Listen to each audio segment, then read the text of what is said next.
Many people tell us about their experience with Extendivite. Just listen to what Glenn has to say. Prior to taking it, I had diabetic neuropathy. The Extendivite reduced that significantly. Acid reflux was reduced. I had athlete's foot, very severe. Trimmed that down to about 75%. Dandruff, almost completely gone. I had occipital neuralgia at the base of my skull. I was having migraines, reduced by about 90%. Heart palpitations, my heart would kind of stall out.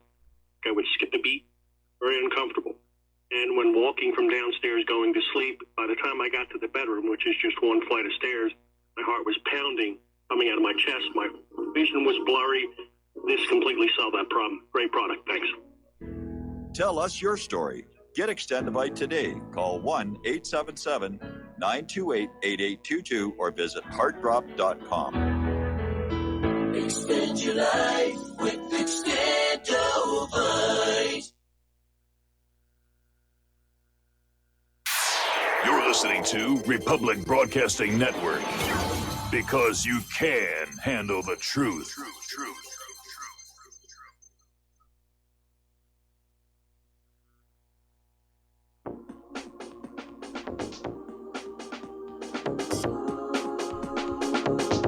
What Really Happened with your host, Mike Rivero. The history the government hopes you never learn. Here is your host, Michael Rivero. And aloha, America. Welcome to our show today. It is Tuesday, February 19th, 2019, getting into the week here. And for those of you watching on YouTube, the reason I look so bright and the rest of the room is so dark is because we are under very heavy cloud and rain right now. So it's going to be a wet day. There's just no two ways about it. Anyway, we've got a lot to talk about today. The phone lines are open, 800-313-9443. Mike is in our control room, ready to answer the phone, put you on the air with your comments, questions, opinions, prognostications, what have you. All right, we're going to start today's talking points talking about the war zones, the international news, and we're going to start obviously with Venezuela, because during his visit to Miami yesterday, President Trump warned Venezuelan military members will lose everything and find no safe harbor anywhere in the world if they continue to defy U.S. expectations, meaning U.S. demands. And he's basically threatening these people. Donald Trump is threatening the military of another country. And some in the administration are arguing Trump was referring to secret Venezuelan military official money stashes worldwide. The reality is that most have little but their future in their lives, and that's what Trump is saying they're going to lose. Reiterating that all options are on the table. I wonder what the Pentagon is going to say about that. I mean, a lot of those senior commanders that are old enough to remember all the mistakes that were made in Vietnam. We don't do well in jungle combat areas, and apparently we don't do well in countries that begin with the letter V. So Venezuela is saying that any breach of the peace will be the fault of the United States and President Donald Trump. And Venezuela is demanding the immediate cessation of all unilateral violent actions against it, which constitute the illegal and criminal blockade of the Venezuelan people, and at the same time declares to the international community that the U.S. chauvinistic government and its president will be responsible for any violation of peace in Venezuela. So Venezuelan authorities are saying basically Trump is trying to give direct orders to the Venezuelan military on rejecting the country's constitution. So far, from what we can tell, not getting a lot of traction. The vast majority of the Venezuelan military are on the side with Maduro. Moscow is now saying that they absolutely will not allow a color revolution in Venezuela. And Russia's foreign ministry has basically made this announcement amid a jostle for power among these rival political factions in Venezuela. Well, it isn't rival political factions. It's Guaido, who just stood up and said, I'm the president, or I'm the interim president. And Donald Trump said, oh, yes, he is. He absolutely is. And then on the other side, you have Maduro and pretty much the rest of the country. This is an attempt at a color revolution. What is really concerning, of course, is that comment Trump made yesterday that all options are open, implying a threat to use the U.S. military for a direct invasion of Venezuela, probably across the Colombian border. And, you know, I love they have this in this article. They say, 50 countries have recognized Guaido as the legitimate leader of the country. It's not up to them. It's up to the Venezuelan voters. And last year, the Venezuelan voters voted Maduro back into office in elections that were internationally monitored and declared to be some of the most honest, transparent, and verifiable of any on earth. Apparently, they have a better election system in Venezuela than we have here in this country. All right, let's take a phone call from Joe in California. Aloha, Joe. Welcome to the show. What's on your mind? Mike, hello. I've heard that that aid plane that arrived yesterday in Colombia, I heard that it also includes those uniquely American voting machines that Venezuela can use in their next election. Quite probably. Mike, just want to say, I never thought I would say this, 2 years ago, but Trump is a thug. He is simple thug. Yep. He's a failed businessman who was bankrupt 3 times and was bailed out by the Zionists. He is a thug, and I'm already sick of him.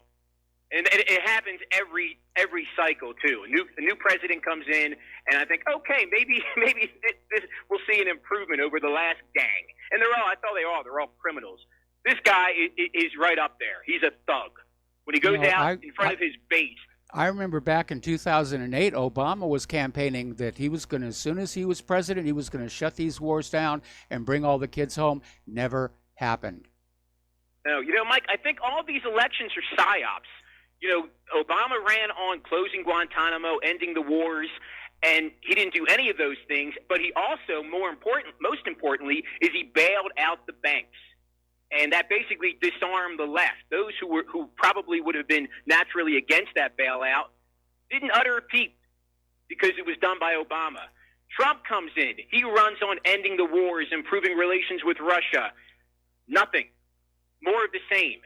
I'm very skeptical. I'm very, very suspicious of this Tulsi Gabbard. I really am. I've seen some videos. One that was a very thorough investigation of her. She appeared at this event where the Adelsons were awarded or giving out awards.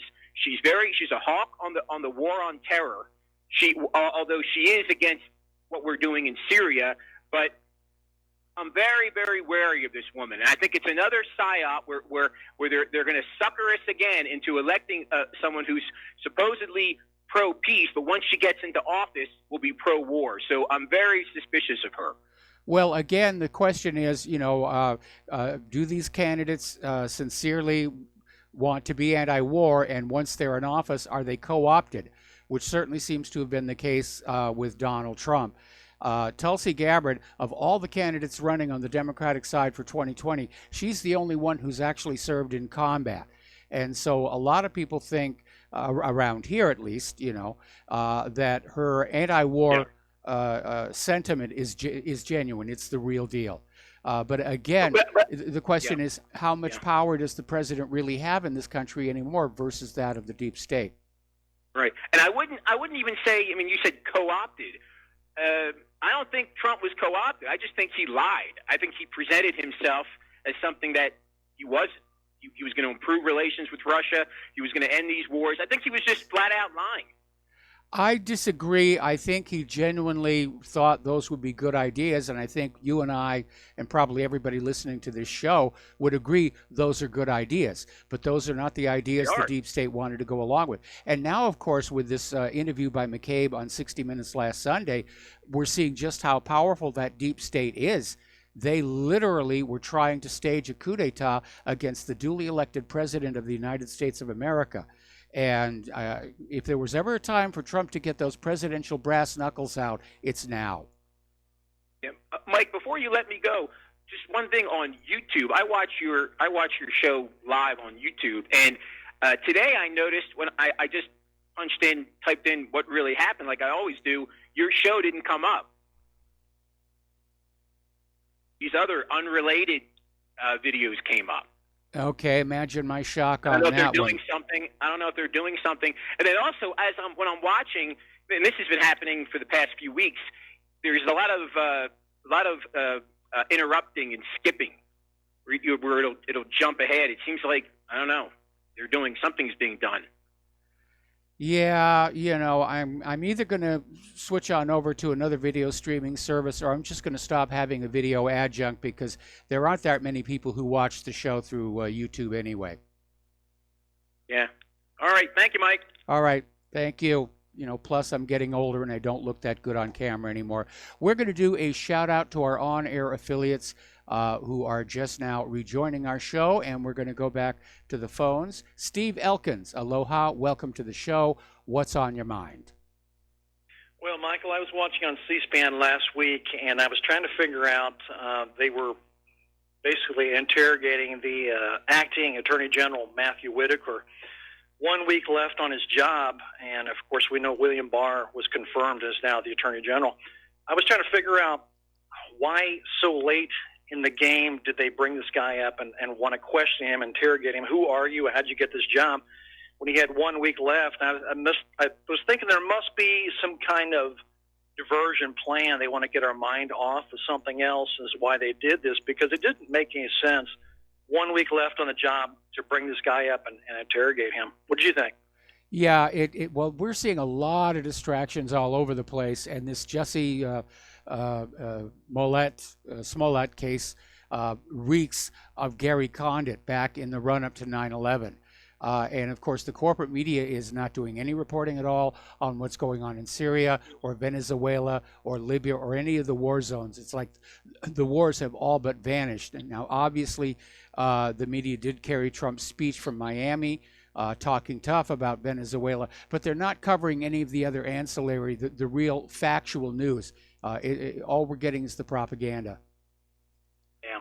I did see that Russia upstaged the United States as far as humanitarian aid versus Yes. 100 tons the United States is sending, and I guess Russia is sending 300 tons. So I guess the knight in shining armor of the United States isn't looking so good right now. It was a little tarnished. Well, it was a very smart thing for them to do, because, of course, the United States is demanding that Venezuela allow their aid trucks to cross the border from Colombia, and Maduro is saying no, because he's convinced those aid trucks include weapons for paramilitary groups. But by allowing Russia to deliver this 300 tons of humanitarian aid, then he's basically pulled the rug out from under the claim by the White House that the evil Maduro is starving his people deliberately by not letting the humanitarian aid in. Maduro is allowing something like 900 tons of humanitarian aid in. He's just not allowing the American aid in because he sees a Trojan horse. Or a trumpet horse. I agree. Thank you very much. Appreciate it. All right, thanks an awful lot. The phone lines are open. And I was just about to get that. There is humanitarian aid going into Venezuela from many of their allies, 300 tons from Russia alone. And so, yeah, Maduro is allowing humanitarian aid into Venezuela. He just doesn't want to let the American humanitarian aid into Venezuela because he's suspicious. I mean, you've got the U.S. government on one hand has been fighting economic war against Venezuela for decades. They've hit it with all these crushing sanctions to destroy the economy and starve the people. And then they turn around and say, ooh, let us bring in these trucks. It's got food and it's got candy and it's all free today, children. So anyway. The Venezuelan ambassador to Russia commented on the situation in South America, saying that Juan Guaido is a puppet of the United States and was recruited by the Central Intelligence Agency 10 years ago. Ooh, gee, what a shock here. The diplomat also said that he thinks that military intervention could follow the U.S.'s aid. And Venezuela says they're expecting provocations from the opposition. Yeah, that's generally the way this seems to be going. Now, here's what's really interesting. As you know, one of the big deals that Washington, D.C. is making is how many countries have leapt on board recognizing Juan Guaido as the legitimate ruler of Venezuela, including neighbors right there in the Caribbean area, Haiti and Dominican and Republic. And you have to wonder what's going on there, because for the last decade, Venezuela has aided the governments of Haiti and the Dominican Republic through a preferential system known as PetroCaribe, which provided subsidized crude oil prices to meet the country's energy demands. They're all friends. Maduro has been doing all these wonderful things. And then all of a sudden, they switch around and say, oh yeah, Maduro out, Guaido in. And you have to wonder what pressure was brought to bear by the United States on Haiti and the Dominican Republic, because it doesn't make sense. They genuinely felt that way. Okay? All right, we're going to grab a call from HG in Tennessee. Aloha, HG. Welcome to the show. What's on your mind? HG, are you there? HG going once, going twice. Okay, hello? I'm going to go back to the news here and maybe HG. Hello. Hello, are you there? Yeah, I heard a bunch of squealing and stuff going on. A little radio trouble there, huh? I'm not sure why, but anyway, welcome to the show. What's on your mind? Hey, good show today, Mike. I was sitting here listening to what we're doing in Venezuela, and it's just like we're getting hit with so much stuff every day, something new, you know. Everything just seems old, and nobody's, I mean, you talk about Yemen, and that's where I've learned, you know, what's really going on over there, but that's just, how can we let Yemen go on? It's just ridiculous. But my big deal is if we don't get a hold of, if we can't put good news out to the public, there's too much public that's not aware of anything that's going on. Well, I disagree with that. We know that the corporate media is in decline, despite having all the glitz and the glamour and the lights and the hot babes. They're losing their audience, and they're losing ad revenues, and they're running deeply in the red.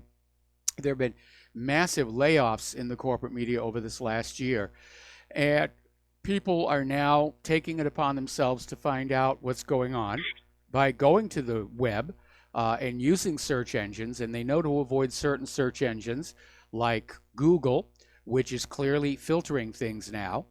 And we're literally in a cyber war between those of us who think the American people need to have all the facts and be fully informed so they can make good choices, and those on the other side who are seeking to basically submerge us into a real-world version of the Matrix, where everything that we see is a lie that convinces us to do what the government wants us to do.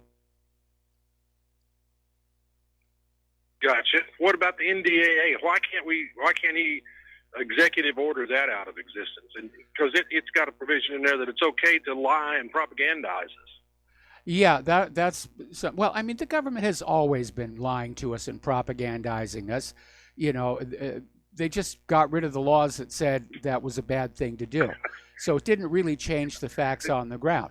If anything, I mean, the government is now admitting, yeah, we're lying to you, but if you're a patriotic American, you will believe the bovine excrement, and you will give us your money and your children for all of these wars.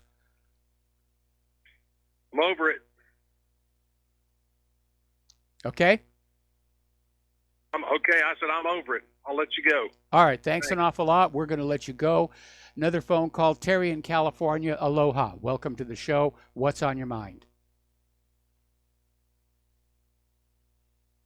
Fact that if I'm correct, I'm finding this out just on my own now, that the U.S. started this problem down in Venezuela itself. In other words, if the U.S. didn't intervene in markets, they would be, Venezuela would continue on as they were before as a prosperous country. Yes. In other words, the U.S. got in and intervened in the oil market to drive the price down, you know, by increasing production by OPEC, by Saudi Arabia, and the drilling in the United States and some other ways too, and also manipulating the markets. Well, what's your take on all that? Oh, absolutely, and it wasn't just Venezuela. I mean, you go back, through the '60s and '70s. The United States was meddling about all over South America to basically get them under U.S. economic control, and they weaponized the banking system, where for example, Venezuela would take out loans from American banks. And then the U.S. government would drive down oil prices so Venezuela couldn't make the payments on those loans. And then the U.S. would use that debt to exert control over Venezuela and its people. And they have done this to pretty much every country in South America, which is why South America does not like North America. Yeah, and I don't think he's going to get the army to come over, because I think they're getting educated on what the problem was in the beginning. Oh, absolutely. The U.S. intervening. Absolutely. Anyway, Listen, Terry, got to let you go. Got to take a break for commercials. Okay. We'll be right back.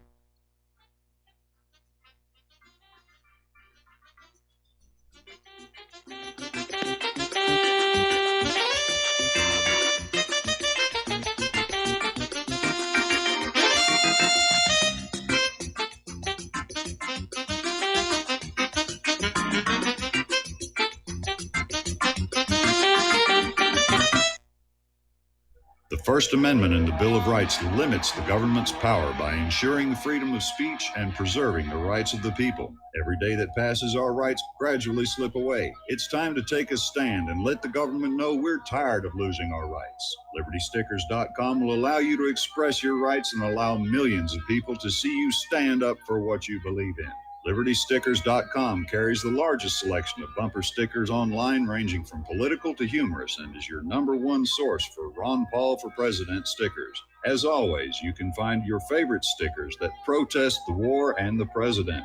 Don't see what you're looking for? Liberty Stickers will custom make stickers that will let you get your message across for all Americans to see. Go to LibertyStickers.com and see pre-made stickers that will get everyone talking. That's LibertyStickers.com, or call 877-873-9626. Liberty Stickers, the world's most dangerous stickers. Folks, we're living in a world the likes of which we've never perceived any clearer than we do now. The plan for global governance has been in the works for generations and would have likely been achieved by now, but for the fact that the globalists left open their Achilles heel. With all their tools, Federal Reserve System, fiat currency, no child left behind, and then Common Core education introduced to our schools to dumb us down, vaccines, pharmaceuticals to lobotomize us, GMO foods, insertion of compromised or bought and paid for politicians, judges, mainstream media propaganda, all pieced together like a puzzle designed to ultimately bring the world under submission. But with all their strategy, they forgot one thing: knowledge. And knowledge is power. With knowledge, their bombardment is nullified. Folks, with that, as brilliant and knowledgeable as you become, among the wisest audience of any radio audience in the world, and you are, I want you to take a moment to reflect and ask yourself, how much of that knowledge did I obtain from Republic Broadcasting Network? How high has my consciousness been raised since I've been a listener? How fast am I now able to discriminate truth from fake news by being a Republic Broadcasting listener? How clear am I now able to see the world since I've been listening to RBN? Ask yourselves those questions, folks. Then ask yourself, what is that knowledge worth to me? Like my morning coffee, how would I survive without it? A voice of truth in a sea of lies. Do we not all need to make sure it survives? Like public broadcasting, we are now finding we can only survive with listener support. Censorship, advertisers being attacked, truth itself being attacked. It's the only way through this. We at Republic Broadcasting humbly ask you to become a supporter. Look at your budget and make a determination of what Republic Broadcasting is worth to you and what you can afford on a monthly basis. Go to republicbroadcasting.org and pledge 20, 30, 40, 50, if possible, 100 a month or more if it's affordable. Click the donate button and become a regular monthly donor. Assure both us and yourself that Republic Broadcasting truth will continue to flow like that morning coffee. The network thanks you. What this country is coming to, I sure would like to know. If they don't do something by and by, the rich will live and the poor will die. Doggone, I mean the panic is on. can't get no way, can't draw no pay. Unemployment. And aloha, America. Welcome back to the show. We're going to go back to the phones to Art off the grid. Aloha, Art. Welcome to the show. What's on your mind? Hey, Mike. I kind of wanted to run something by you, get your thoughts on this. I was reading an article this morning on Yahoo News, and it was talking, apparently Trent Lott had given an interview to Yahoo News, and he was making the comment, trying to make the argument that there was really only one Democrat that actually could pose any kind of real challenge to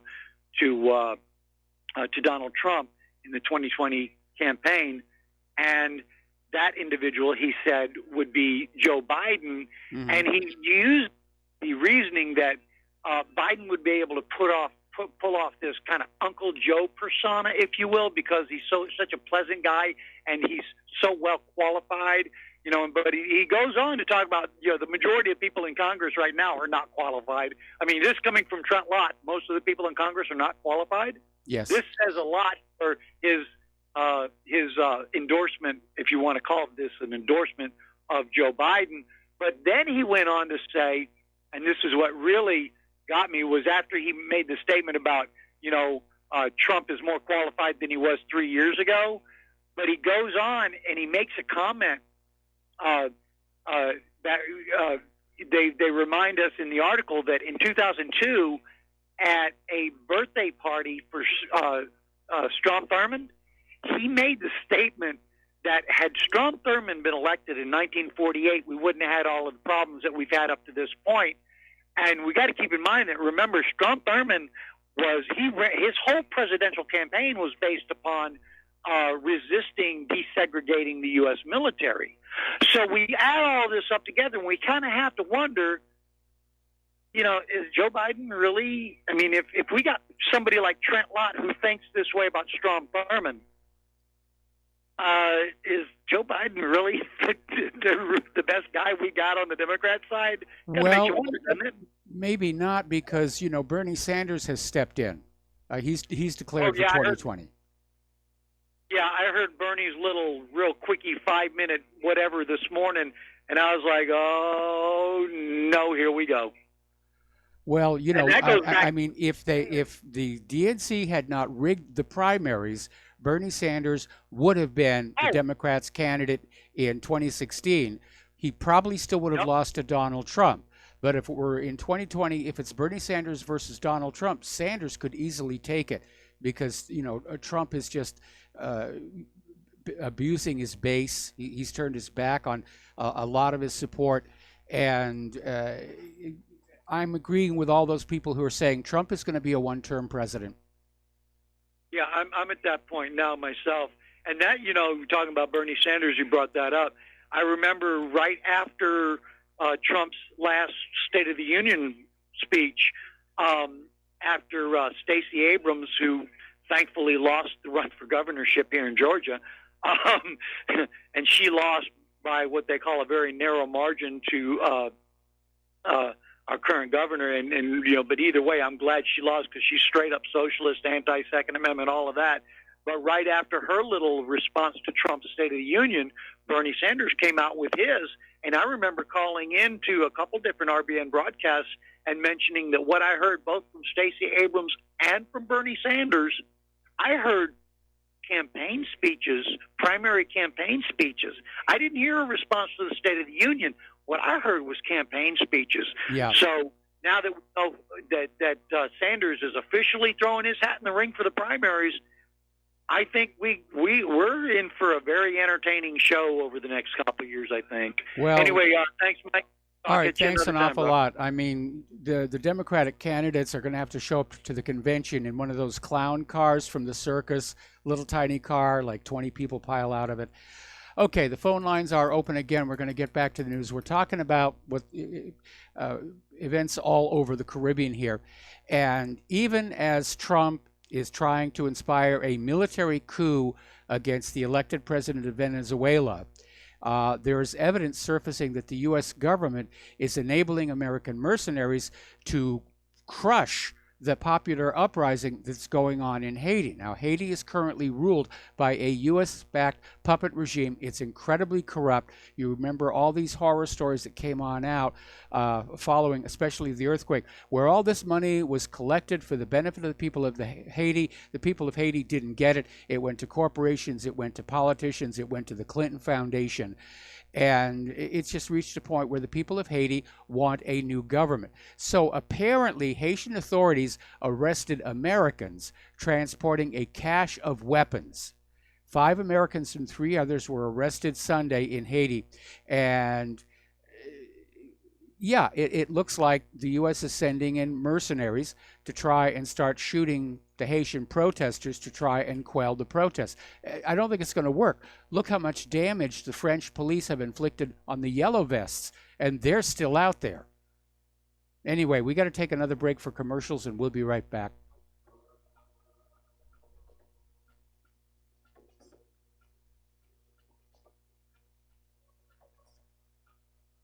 Okay, I'm not hearing music. So I'm just going to keep on talking here. Oh, there it is. All right. We'll be right back. You are tuned in to the Republic Broadcasting Network. Visit our website by going to republicbroadcasting.org.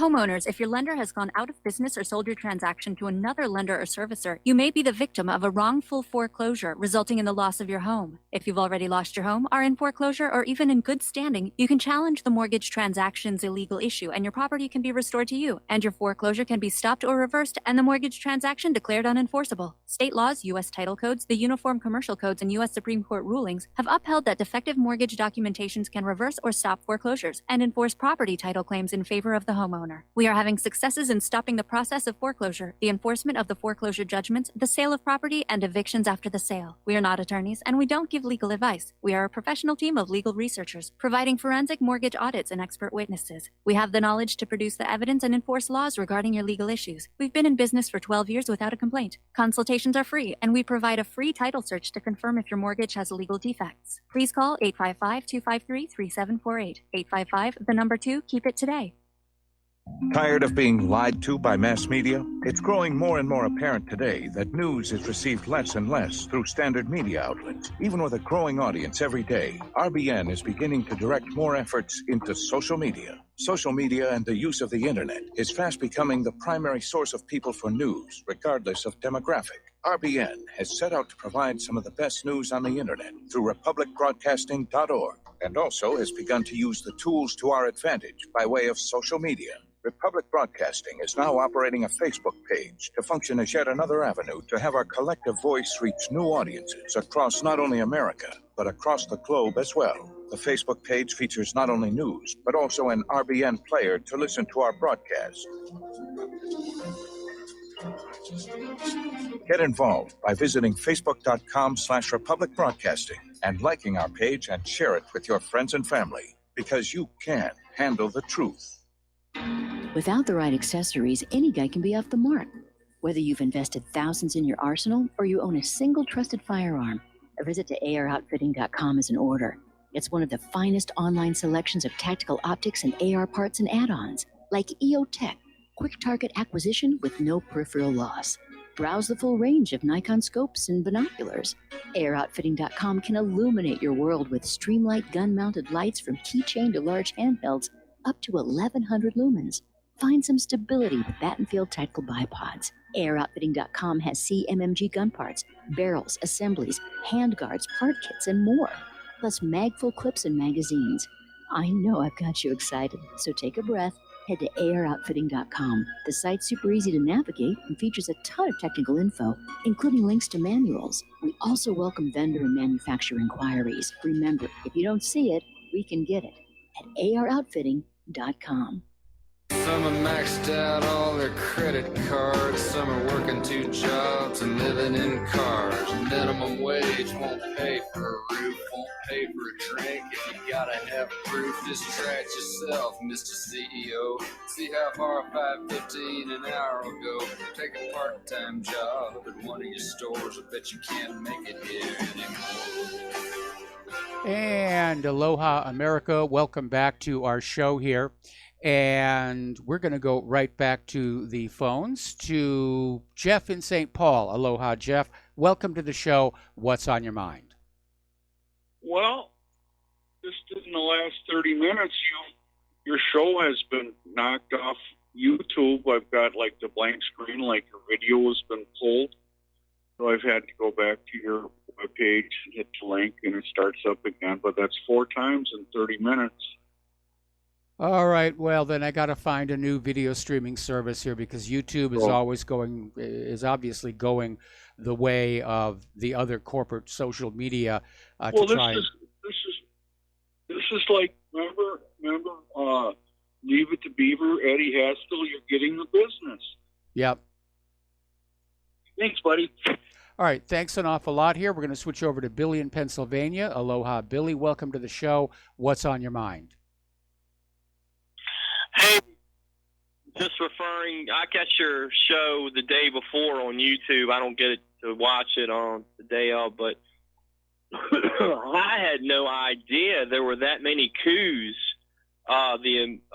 America has pulled on South America and going all the way up to Saddam Hussein. I mean, thank you for all your information. That just blew me away. I knew there were, a lot of things going on, but I had no idea it was that much.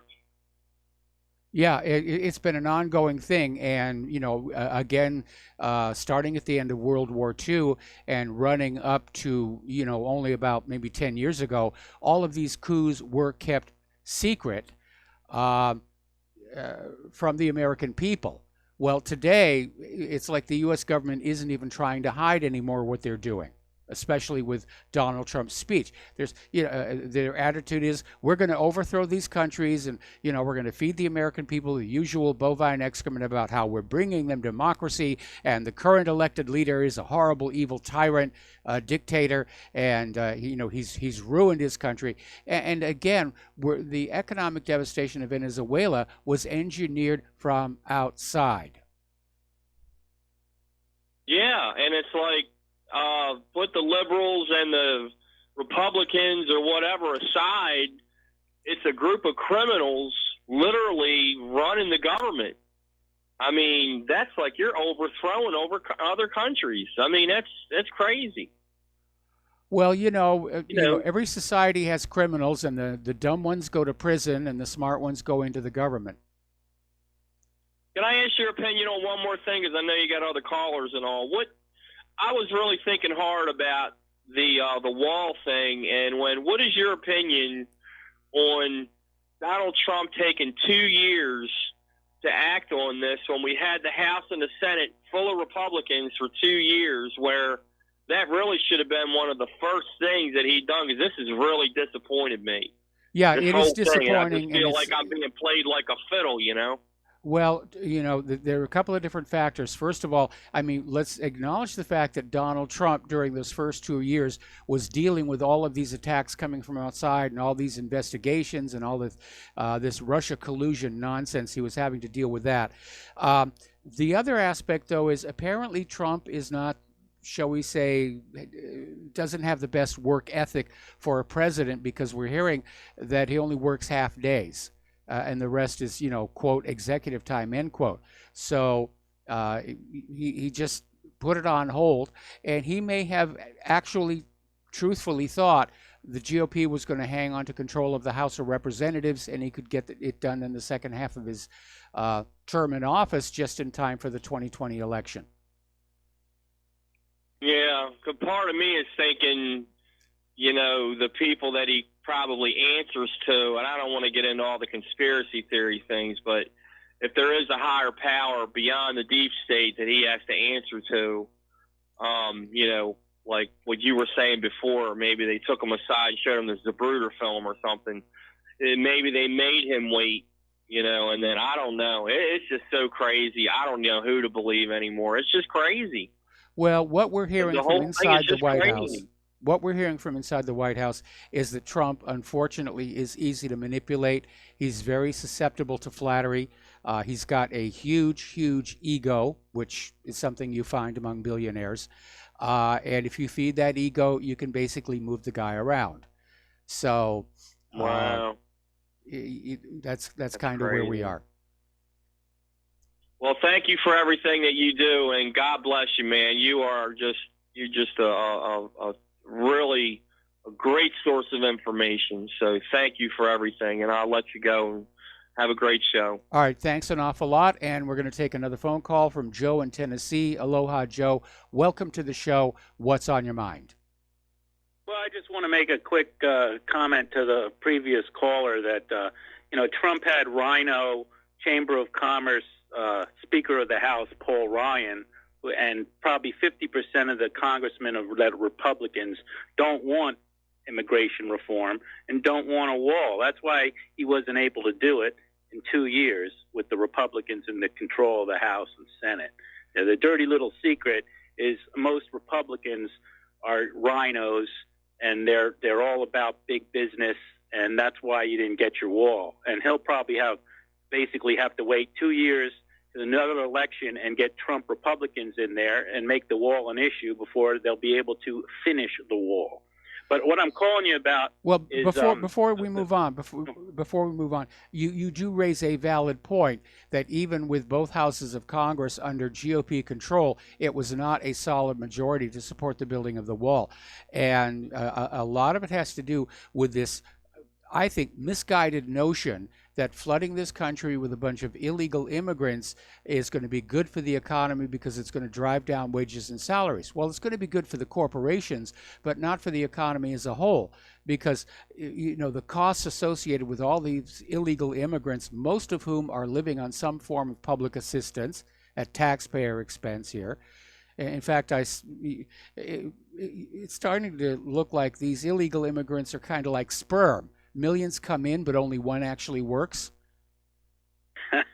That's pretty funny. And I totally agree with you. If they would do something about the welfare system and the social safety net, and I wouldn't be so against immigrants, and it's also about them illegally voting, I wouldn't be as anti-immigrant as I am. I'm more anti-immigrant because they come in here and get a free ride, and you're getting all these Somalians and stuff that come in here and they don't assimilate, and then they just get on the dole, and that's my problem with it. But what I wanted to call about initially was about the hate crime. And what I don't understand is, like, if somebody paints a swastika on a building, it's a hate crime. But then if it turns out that the guy that did it is Jewish, he's not charged with a hate crime.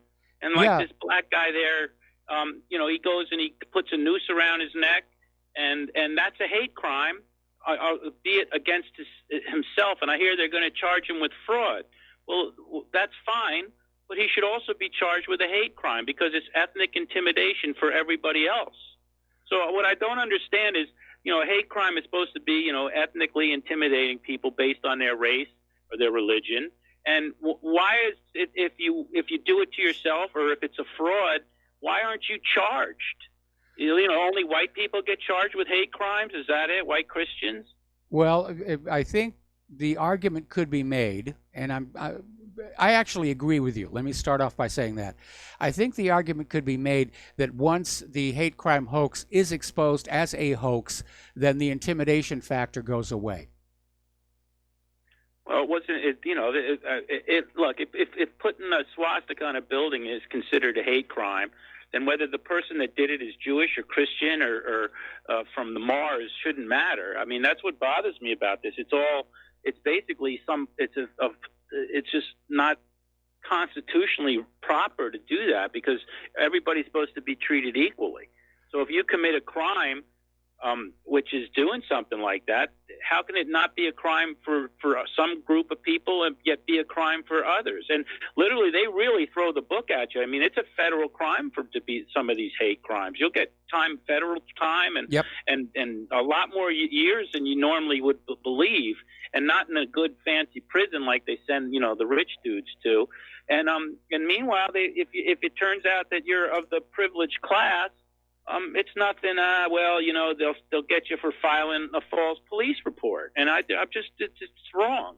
No, you raise a very, very good point, and I think the idea of staging an attack against yourself is in kind of a little gray area, but I am in agreement with you that if somebody paints a swastika on the wall of a synagogue and it's declared a hate crime, it doesn't matter who did it, even if it was the rabbi, and they should be charged. For one thing, we've got to stop all these hoaxes. I mean, if you look at that list of hoaxes that we put up on the website yesterday, it just goes on and on and on with all these hate crime hoaxes. And right now, of course, the liberals are trying to defend Smollett because they don't want the American people to get the idea that maybe the vast majority of these hate crimes are hoaxes, even though that seems to be what's developing.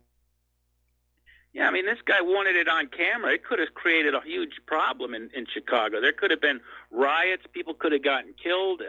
And then it turns out that it was all a fraud. They can't just let this guy get away with, some false police report. They have to really pile the charges on this guy. Well, we got to, because this is like America's almost a tinderbox. It's not going to take much with all the, the politicization of race to left, right, and Trump and whatever. There, it's something like this could really be a spark, and it has to be nipped now, in the bud. I agree. I absolutely agree. And this guy could go away for like 3 years. And the irony of all of this is the early story was that he did this to generate publicity because he thought he was being written out of the show, Empire. Now we're hearing from the show's writers, no, there were no plans to write him out of the show. But obviously, when he gets sent to prison, they're going to have to basically take him out of the program. So talk about a classic case of hoisting with one's own petard. Well, and the other thing is I hear people saying, oh, well, we had no idea. What a fraud. I'm telling you, 80% of the lefties on TV knew it was a fraud from the beginning. They go along with it. They get it all out there. The message is out there, and then the retraction means nothing. It's like 2 minutes.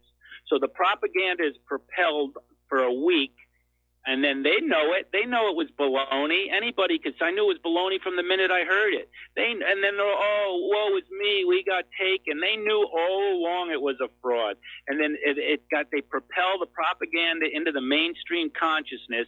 And then when it comes out that it's a fraud, it gets little or no attention at all. The media has always operated that way. When the propaganda is put on out there, it's banner headlines, nonstop coverage.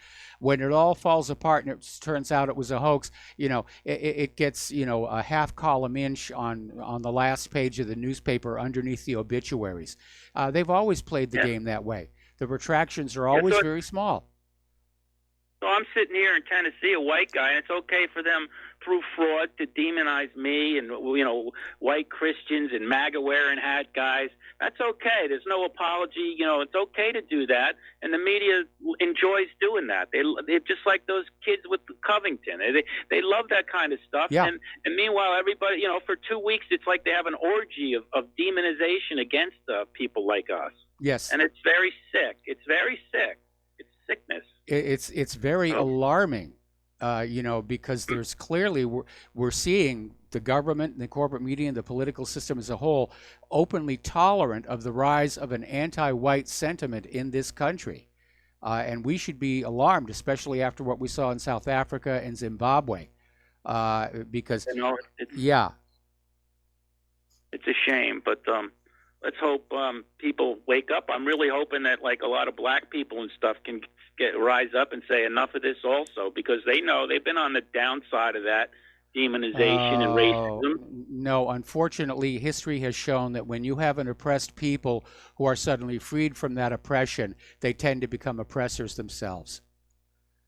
Well, I hope not, but we'll see. We'll see what happens. It's gonna, I just hope everybody takes a step back from this because, like I said, I can't believe these people on TV saying, "Oh, we had no idea. What a fraud." Come on, from the minute it happened, it was so obvious that it was a fraud. Yeah. And then they just want these kind of things so they can demonize people. It's like we're living with the kulaks in the Soviet Union. We're the kulaks. Look what the kulaks did. All right. Well, Joe, listen, we're short on time. We've got callers on the line. We're coming up on a commercial break, so we're going to let you go here and switch to Jim in Michigan. Aloha, Jim. Welcome to the show. What's on your mind? Yeah, Mike, there's something that has not been covered by the news, and it's such an amazing story. And I understand that we have been thinking about sending all the Democrats to Mexico, and now they are starting to think about building a wall.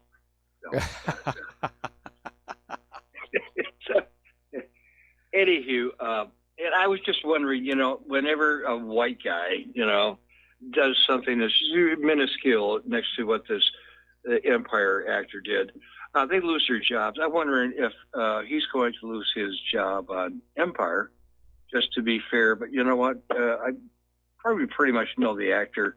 Know the answer on that. It's just they're not going to let him go because the only people who can be racist are white. Yeah, that's actually an attitude that we're seeing through the pop culture. Is that white people not only is it that only white people can be racist? It's that white people are automatically racist no matter what they say. That's literally the propaganda that's going on out there, and it's utterly ridiculous. But it's being promoted, it's being indoctrinated, it's being encouraged, and there's obviously an agenda behind it to permanently alter the demographics of this country and basically turn the United States into just another part of the third world.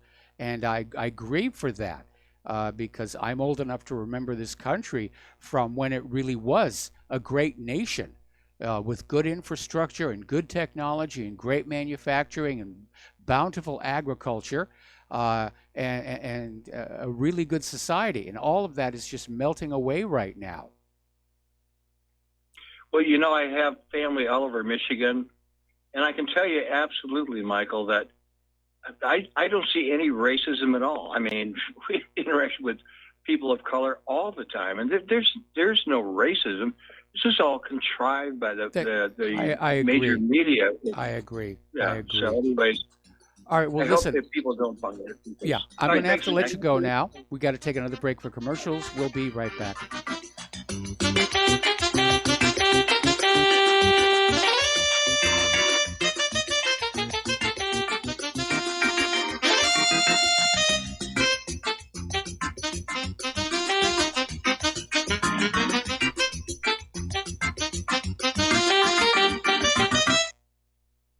Hi, folks. CBD is the home run hitter for health right now. Why, you ask? Because of what it does for the body. Unfortunately, I can't tell you all about the benefit. There's reasons. Do your due diligence and log on to ancientlifeoil.com. That's ancientlifeoil.com. Ancient Life Oil uses organic ingredients and is blended in coconut oil for some of the best benefits. Legal in 50 states and non-psychoactive. Log on to ancientlifeoil.com. That's ancientlifeoil.com.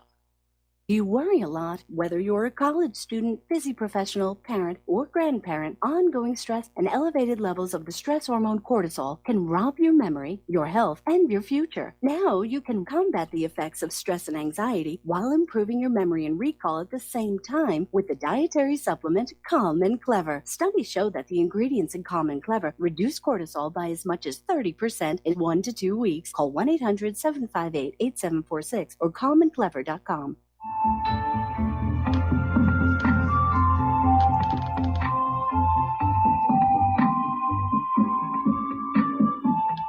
Do you know there is an ongoing war right here in America? Are you aware that U.S. citizens have been classified as enemies of the state since 1933?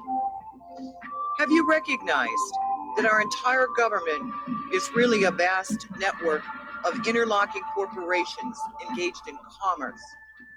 Look up Title 28 Section 3002. Tune in to In Defense of Humanity on Saturday nights at 7 p.m. Central Time. Find out what's really going on and learn how to protect yourself and your family as flesh and blood men and women living in a corporate reality.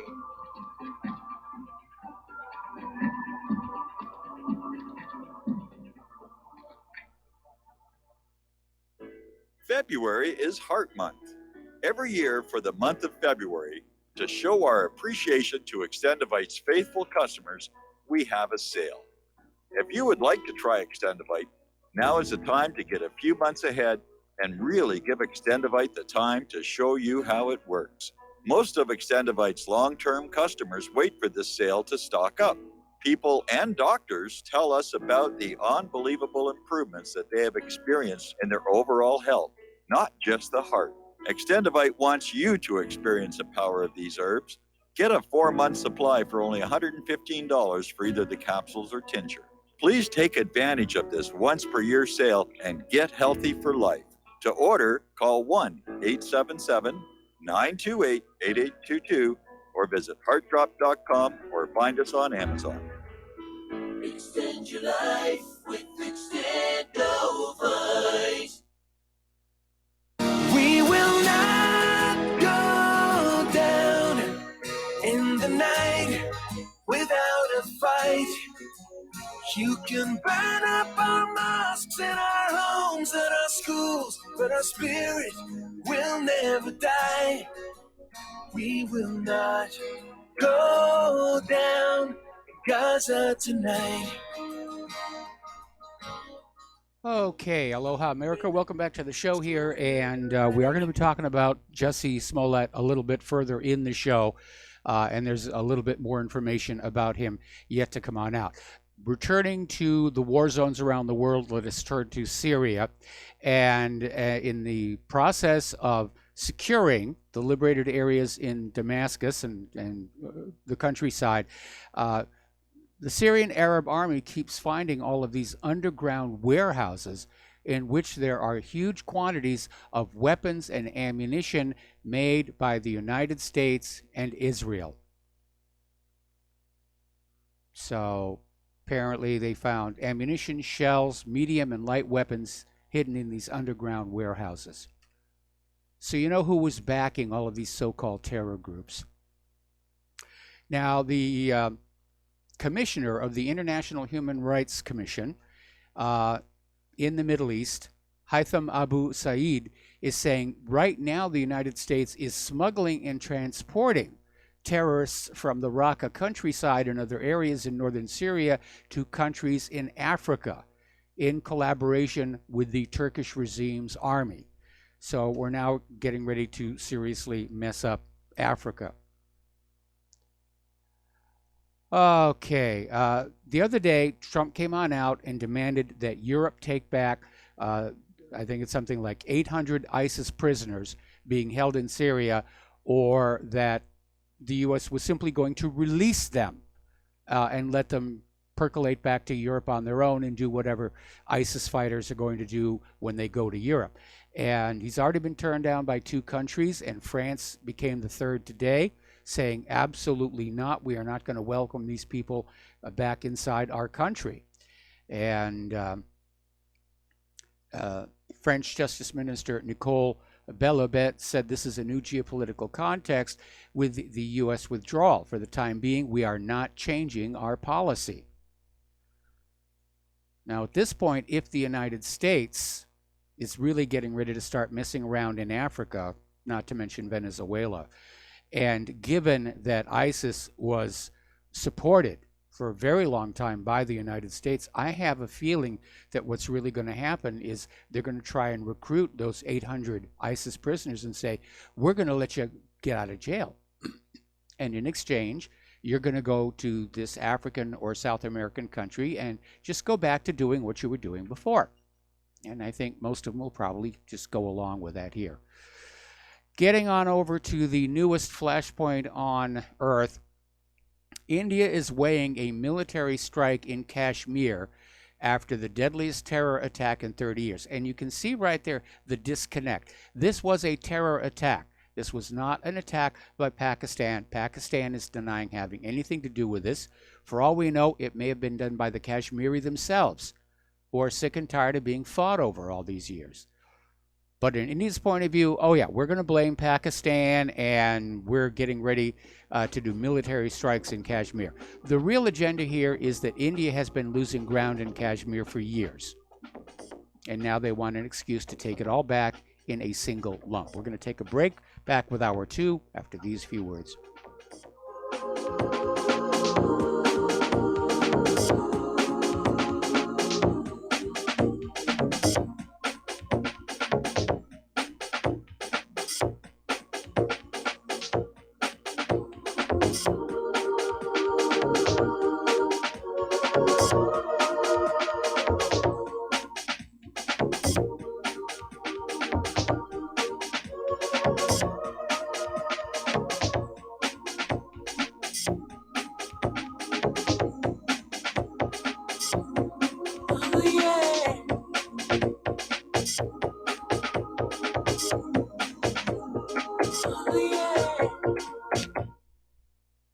Homeowners, are you in foreclosure, expecting to be served with a foreclosure lawsuit, or suspect your lender has coerced you into an illegal mortgage transaction?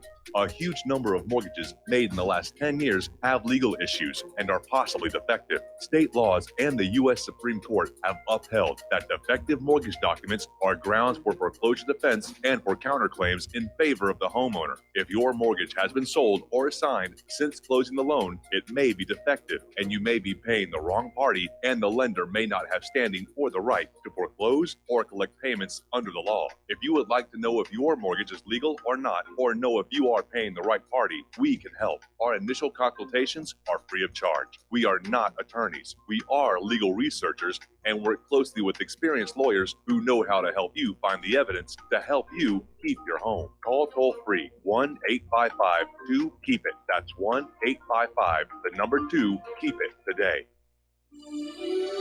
This is RBN, the Republic Broadcasting Network.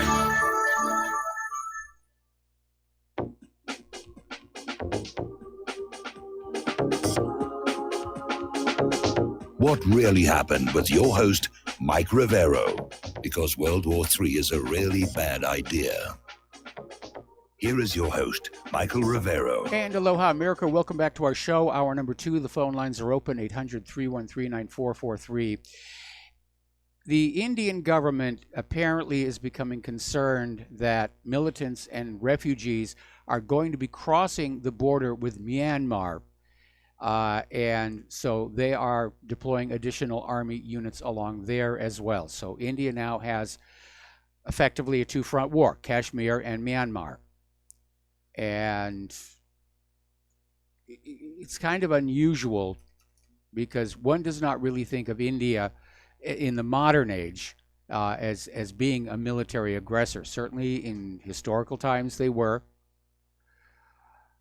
All right, turning on over to Ukraine. They're coming up on elections, and it's looking like Poroshenko is not going to be the next president.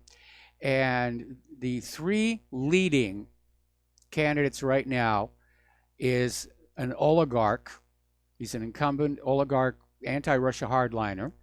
And then you have this gas princess, comes from an oil and gas family. She's sort of the femme fatale of Kiev's political scene. And then there's this comedian who's best known for playing a fictional president in a popular TV drama. His name is Zelensky, and as of right now, he is leading in the polls. There's an old story that was floating around. Did you know in the Kingdom of Tripoli, they would actually elect their kings, which is not that unusual. Hawaii's last two kings were elected to that office as well.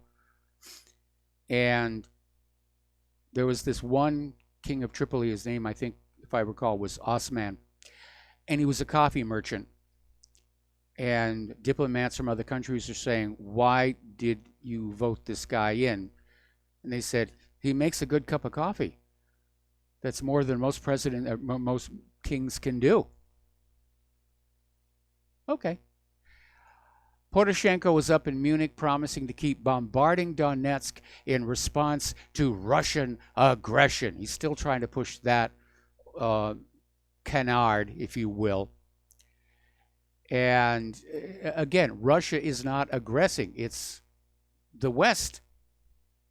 They broke that promise they made at the breakup of the Soviet Union to keep NATO basically at that eastern border of Germany, and yet bit by bit by bit, they're marching closer toward Russia. You can look at a map over time and see who the aggressors are here. And Poroshenko was out there saying that Ukraine does not intend to stop shelling the republics of Donbass because if Kiev ceases firing, the Ukrainian state will cease to exist. If Russia stops shooting, there will be peace. Russia isn't shooting. It's the people of Donbass. Man, the propaganda is pathetically transparent here. Even more alarming, the deputy director of the Ukrainian Institute of World Politics, Belaskov, was at a press conference in Kiev saying the Ukrainian fleet needed missile systems to deliver ground strikes, as Russia has saturated the Crimea with equipment. So looking past the immediate lines, what we're hearing is, yes, there is in fact a plan to militarily take Crimea away from Russia and glue it back on to Ukraine.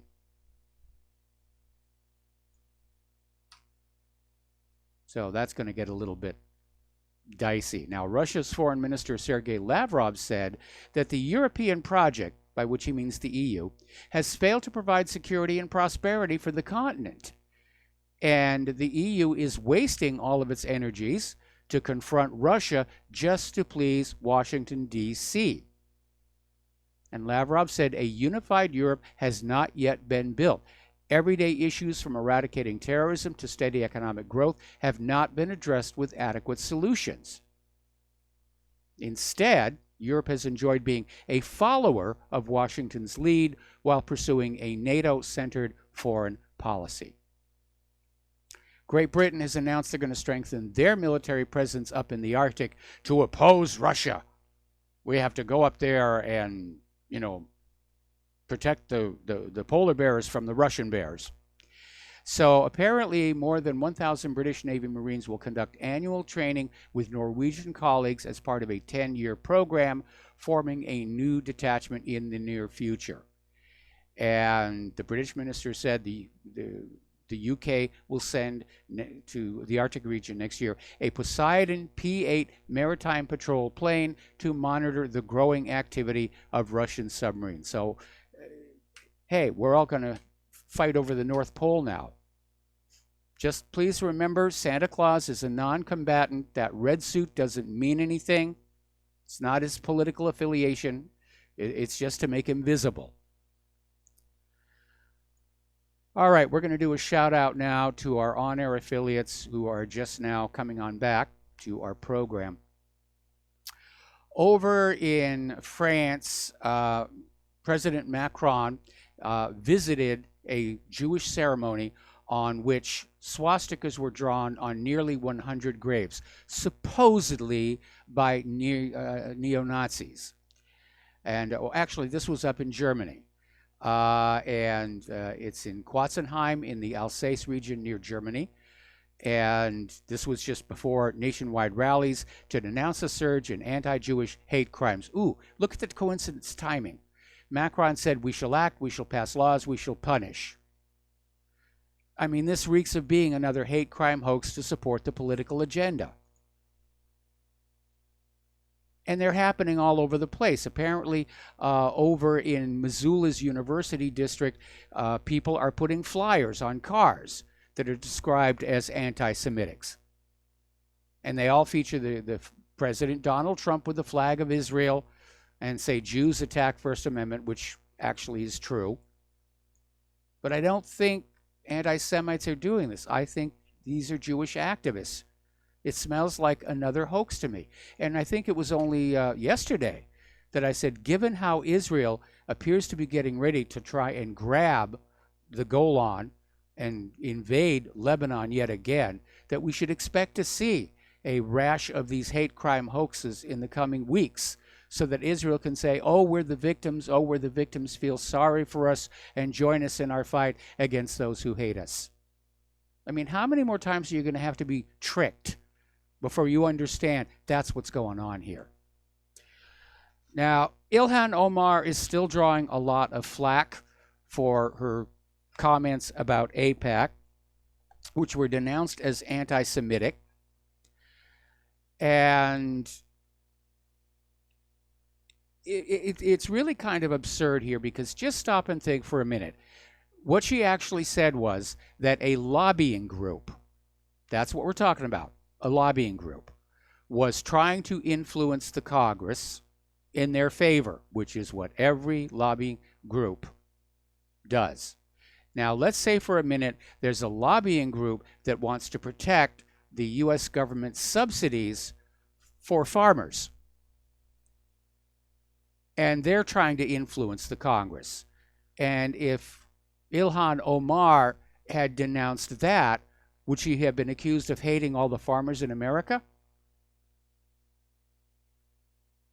So you can see how silly this is. Anyway, Omar was accused of anti-Semitism, immediately by Republicans, afterwards by members of her own party. She was bullied into apologizing. And she may or may not be prejudiced against Jews, but that wasn't her offense. Her offense, if you want, was to mention the irrefutable fact that many members of Congress take money and marching orders from a foreign powers lobbying apparatus, which for some mysterious reason, as required by law, has not yet registered under the Foreign Agents Registration Act. That's the reality. I mean, if you look at the fury with which so many members of Congress attacked Omar, that tells you right there, there's something they're hiding they don't want their constituents to know about. And looking at that hysteria, that hysterical reaction by Congress, basically proved her main point.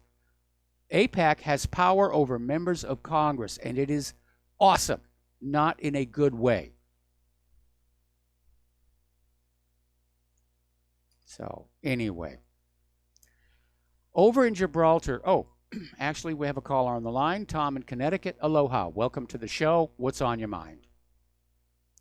It strikes me as odd when you hear these plans for 70 and 90% tax rates, regardless of historical reference, that they never explain how to get rid of waste and fraud, how they're going to account for all this new money that will pour in.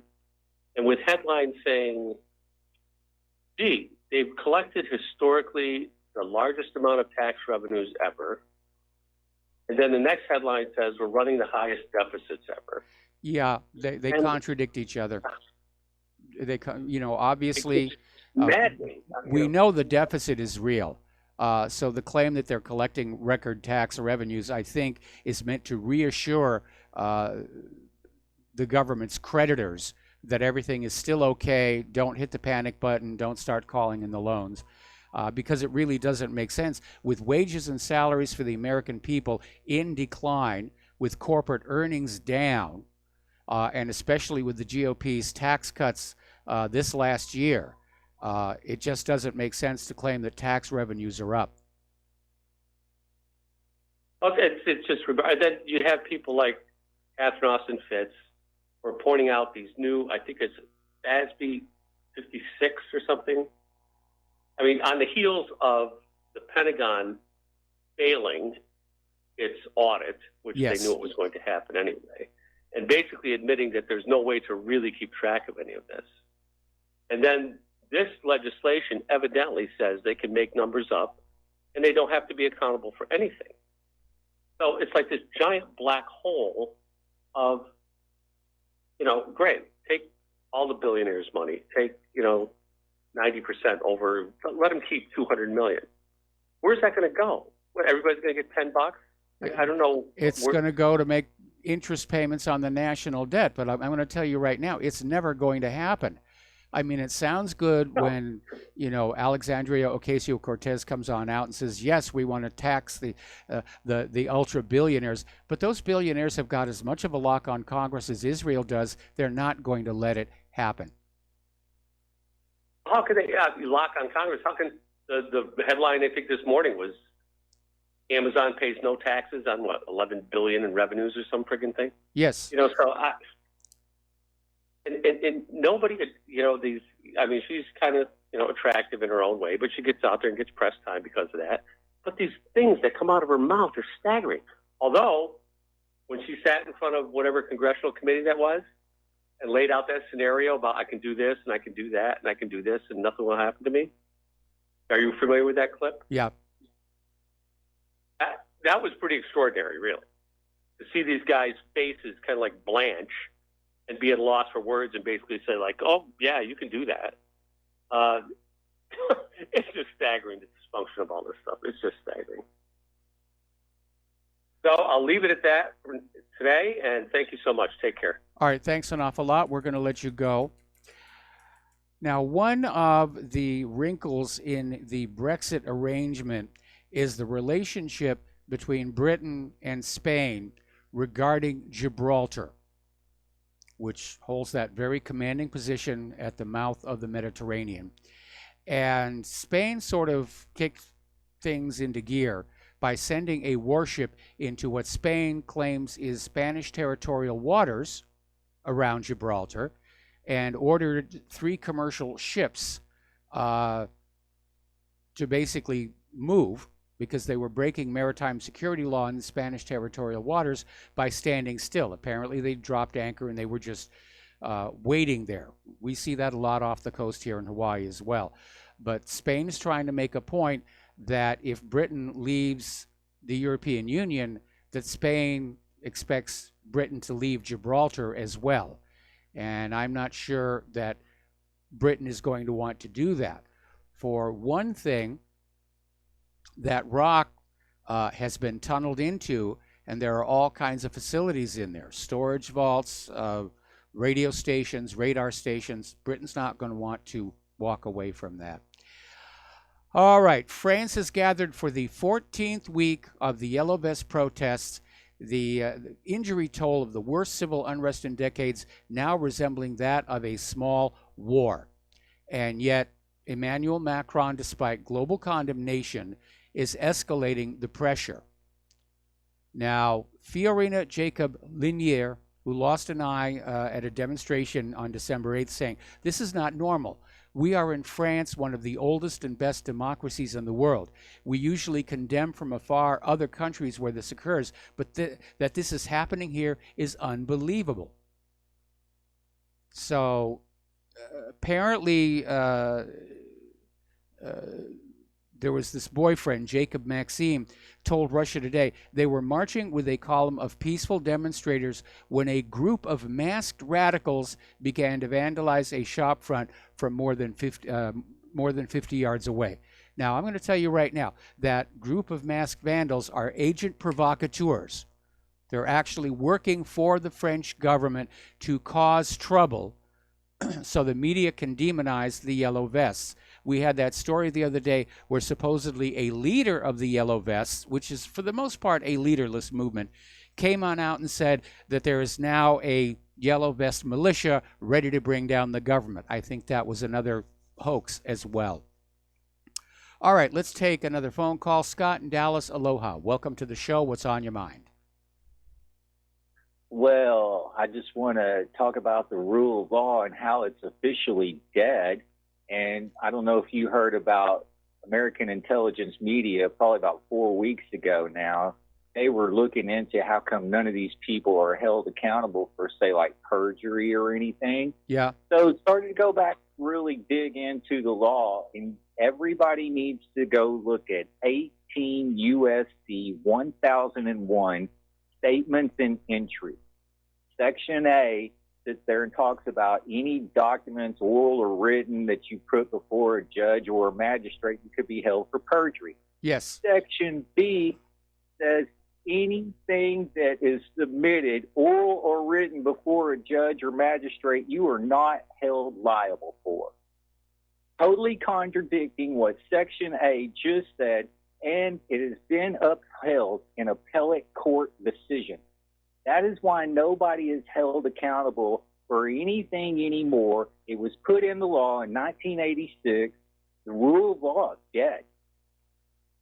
So that's all I got. Well, I think the rule of law is very much alive for us serfs, but we become a two-tiered society. The law is for the little people, for the serfs. The nobility are above the law.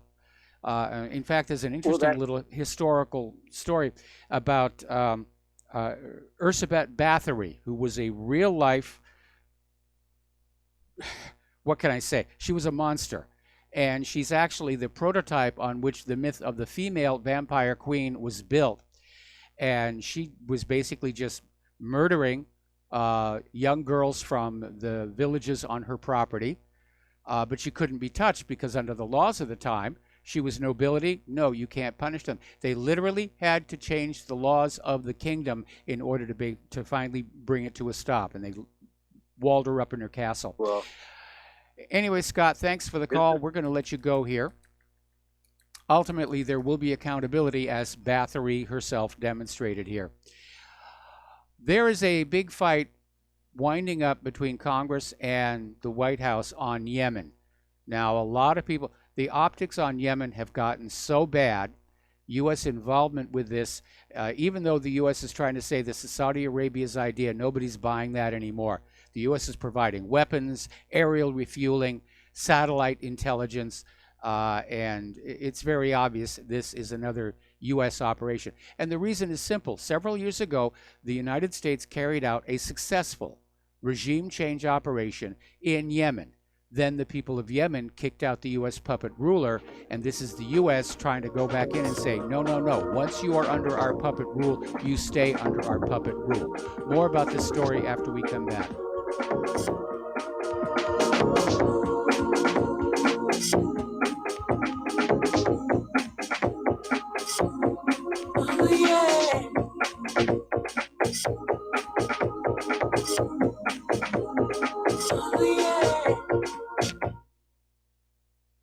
Extend your life with Extendovite. When your doctor tells you you have bad cholesterol or blockages in the arteries, what do? When diet and exercise is not enough, we try medications and hope for the best. For the last 2 decades, I have been telling people about a natural method to help solve these problems and more.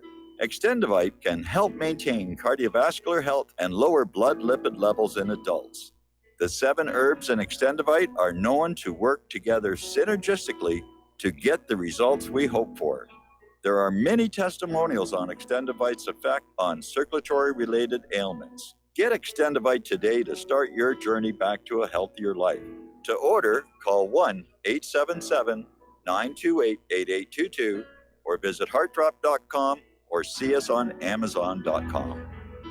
Extend your life with Extendovite.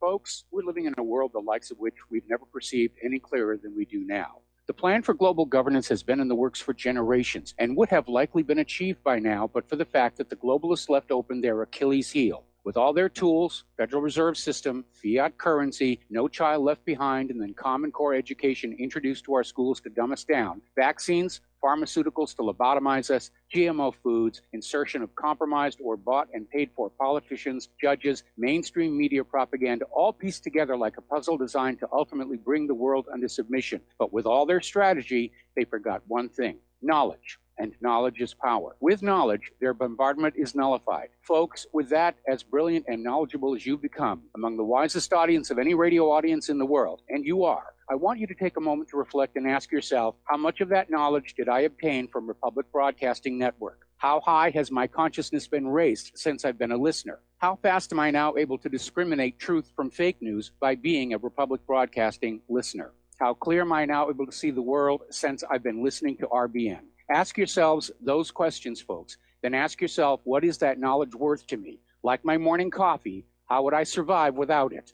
A voice of truth in a sea of lies. do we not, all need to make sure it survives? Like public broadcasting, we are now finding we can only survive with listener support. Censorship, advertisers being attacked, truth itself being attacked. It's the only way through this. We at Republic Broadcasting humbly ask you to become a supporter. Look at your budget and make a determination of what Republic Broadcasting is worth to you and what you can afford on a monthly basis. Go to republicbroadcasting.org and pledge 20, 30, 40, 50, if possible, 100 a month or more if it's affordable. Click the donate button and become a regular monthly donor. Assure both us and yourself that Republic Broadcasting truth will continue to flow like that morning coffee. The network thanks you.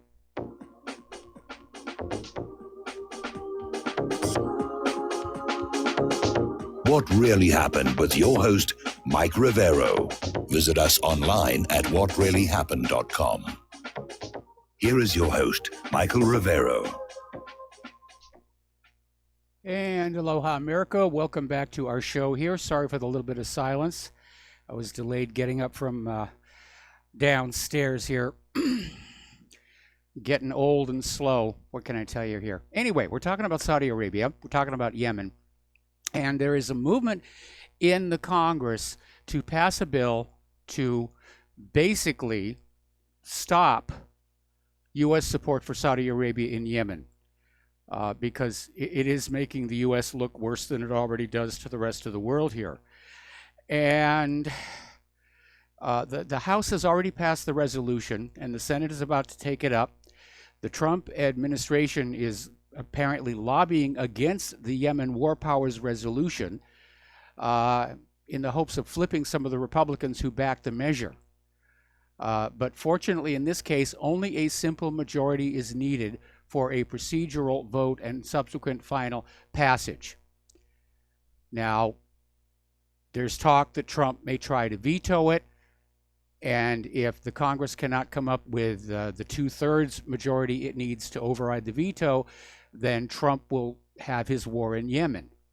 And he is turning out to be a war president. Look at Venezuela. But what a disappointment. What a disappointment.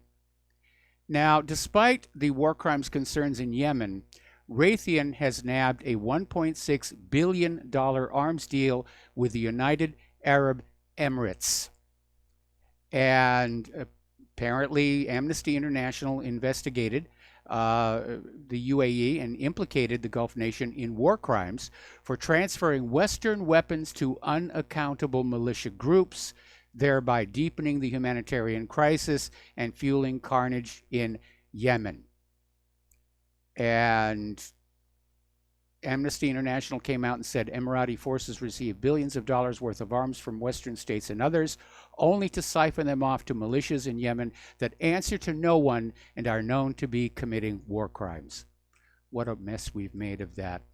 Over in Israel, Israeli military police yesterday raided the Al-Aqsa Mosque yet again, attacked students, evicted them from the area, and then closed the Al-Rama Gate, which leads to the holy site. At the same time, they arrested 5 Palestinian worshippers, including a woman named Nazmia Bikirat. Witnesses said the occupation police reopened the gate after several attempts by angry Palestinian worshippers into the area through the door. And according to witnesses, hundreds of Palestinian worshippers performed their prayers in front of the closed gate in an attempt to put pressure on the Israeli occupation to open it. Now, why Israel closed it in the first place is not being revealed. And of course, that entire site is nominally under the control of Jordan. Now, the Palestinians are saying that Israel is playing with fire by closing the Temple Mount gate.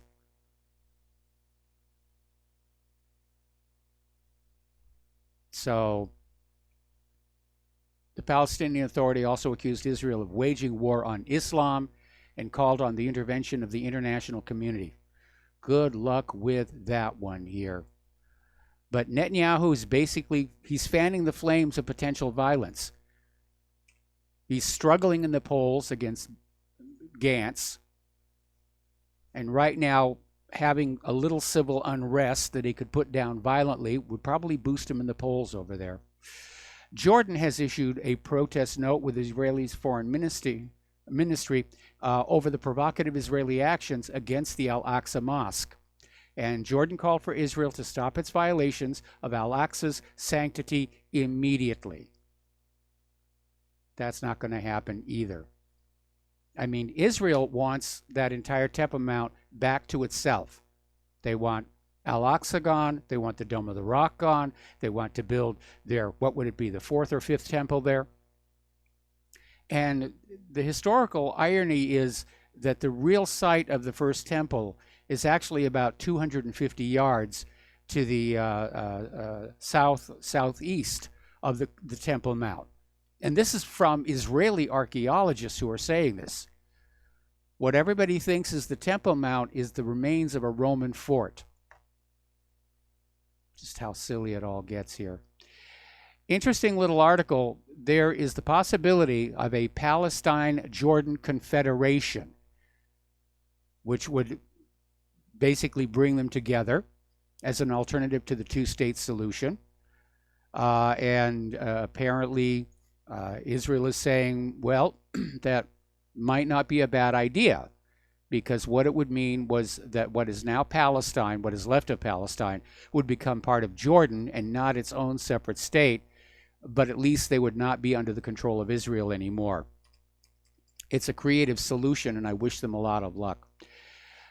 People are still reacting to Israel's freezing of millions of dollars in Palestinian tax revenue, which was going to make things worse in Gaza, and it's being described as collective punishment, which, as you know, is a war crime. Israel's planning to withhold $138 million in taxes it collects as a form of sanctions over stipends to political prisoners. We'll be right back after these few words.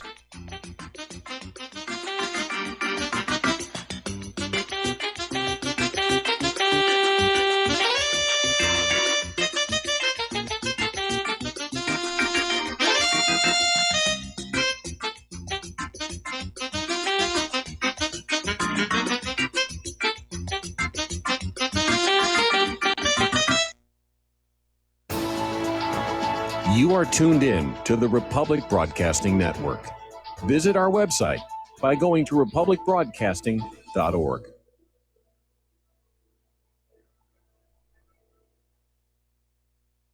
Homeowners, if your lender has gone out of business or sold your transaction to another lender or servicer, you may be the victim of a wrongful foreclosure, resulting in the loss of your home. If you've already lost your home, are in foreclosure, or even in good standing, you can challenge the mortgage transaction's illegal issue, and your property can be restored to you, and your foreclosure can be stopped or reversed, and the mortgage transaction declared unenforceable. State laws, U.S. title codes, the Uniform Commercial Codes, and U.S. Supreme Court rulings have upheld that defective mortgage documentations can reverse or stop foreclosures and enforce property title claims in favor of the homeowner. We are having successes in stopping the process of foreclosure, the enforcement of the foreclosure judgments, the sale of property, and evictions after the sale. We are not attorneys, and we don't give legal advice. We are a professional team of legal researchers, providing forensic mortgage audits and expert witnesses. We have the knowledge to produce the evidence and enforce laws regarding your legal issues. We've been in business for 12 years without a complaint. Consultations are free, and we provide a free title search to confirm if your mortgage has legal defects. Please call 855-253-3748. 855, keep it today.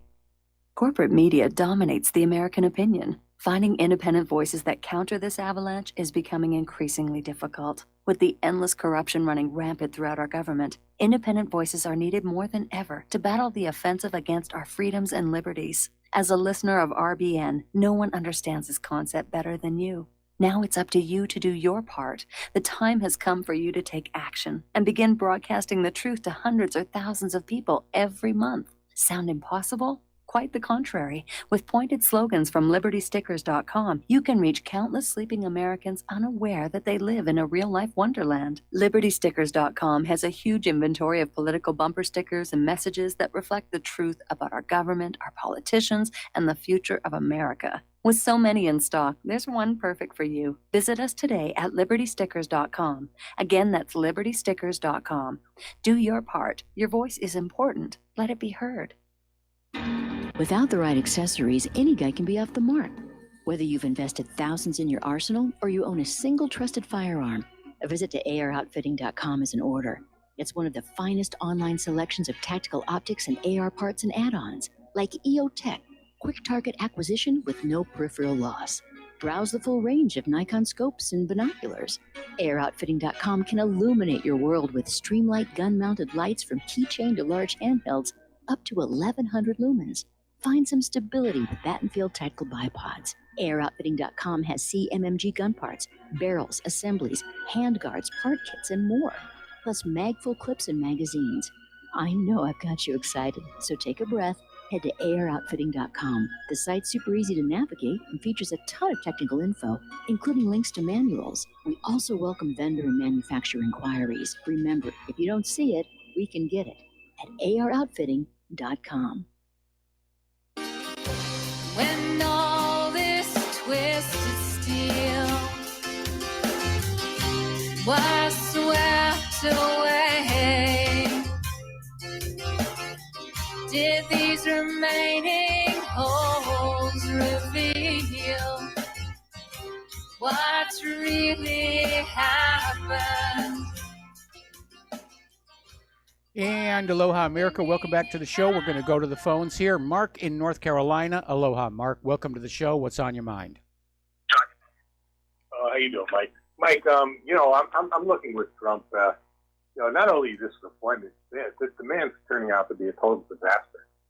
He either doesn't know what he's doing, or he maybe have lied to us from the get-go. I just saw something today. Well, actually, I saw it on first on YouTube by Lee Stranahan, and he were talking about this on their fault line show today with Stranahan and Nixon. Evidently,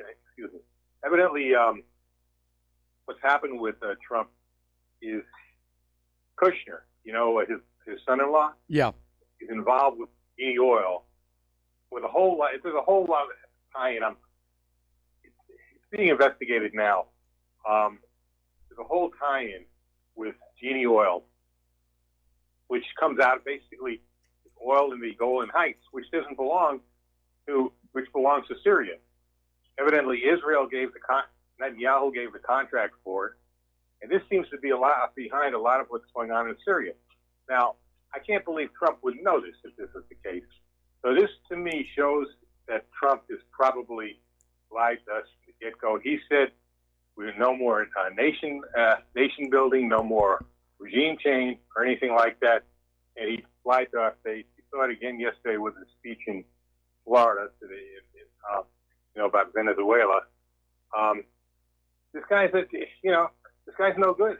I hate to say it. I voted for him. I went all out for him. I even contributed to his campaign. I talked to people. I tried to get other people to go along with it. I shared a lot of articles and they shared a lot of stuff on social media. And look what he's doing. He outright lied to us. So I agree.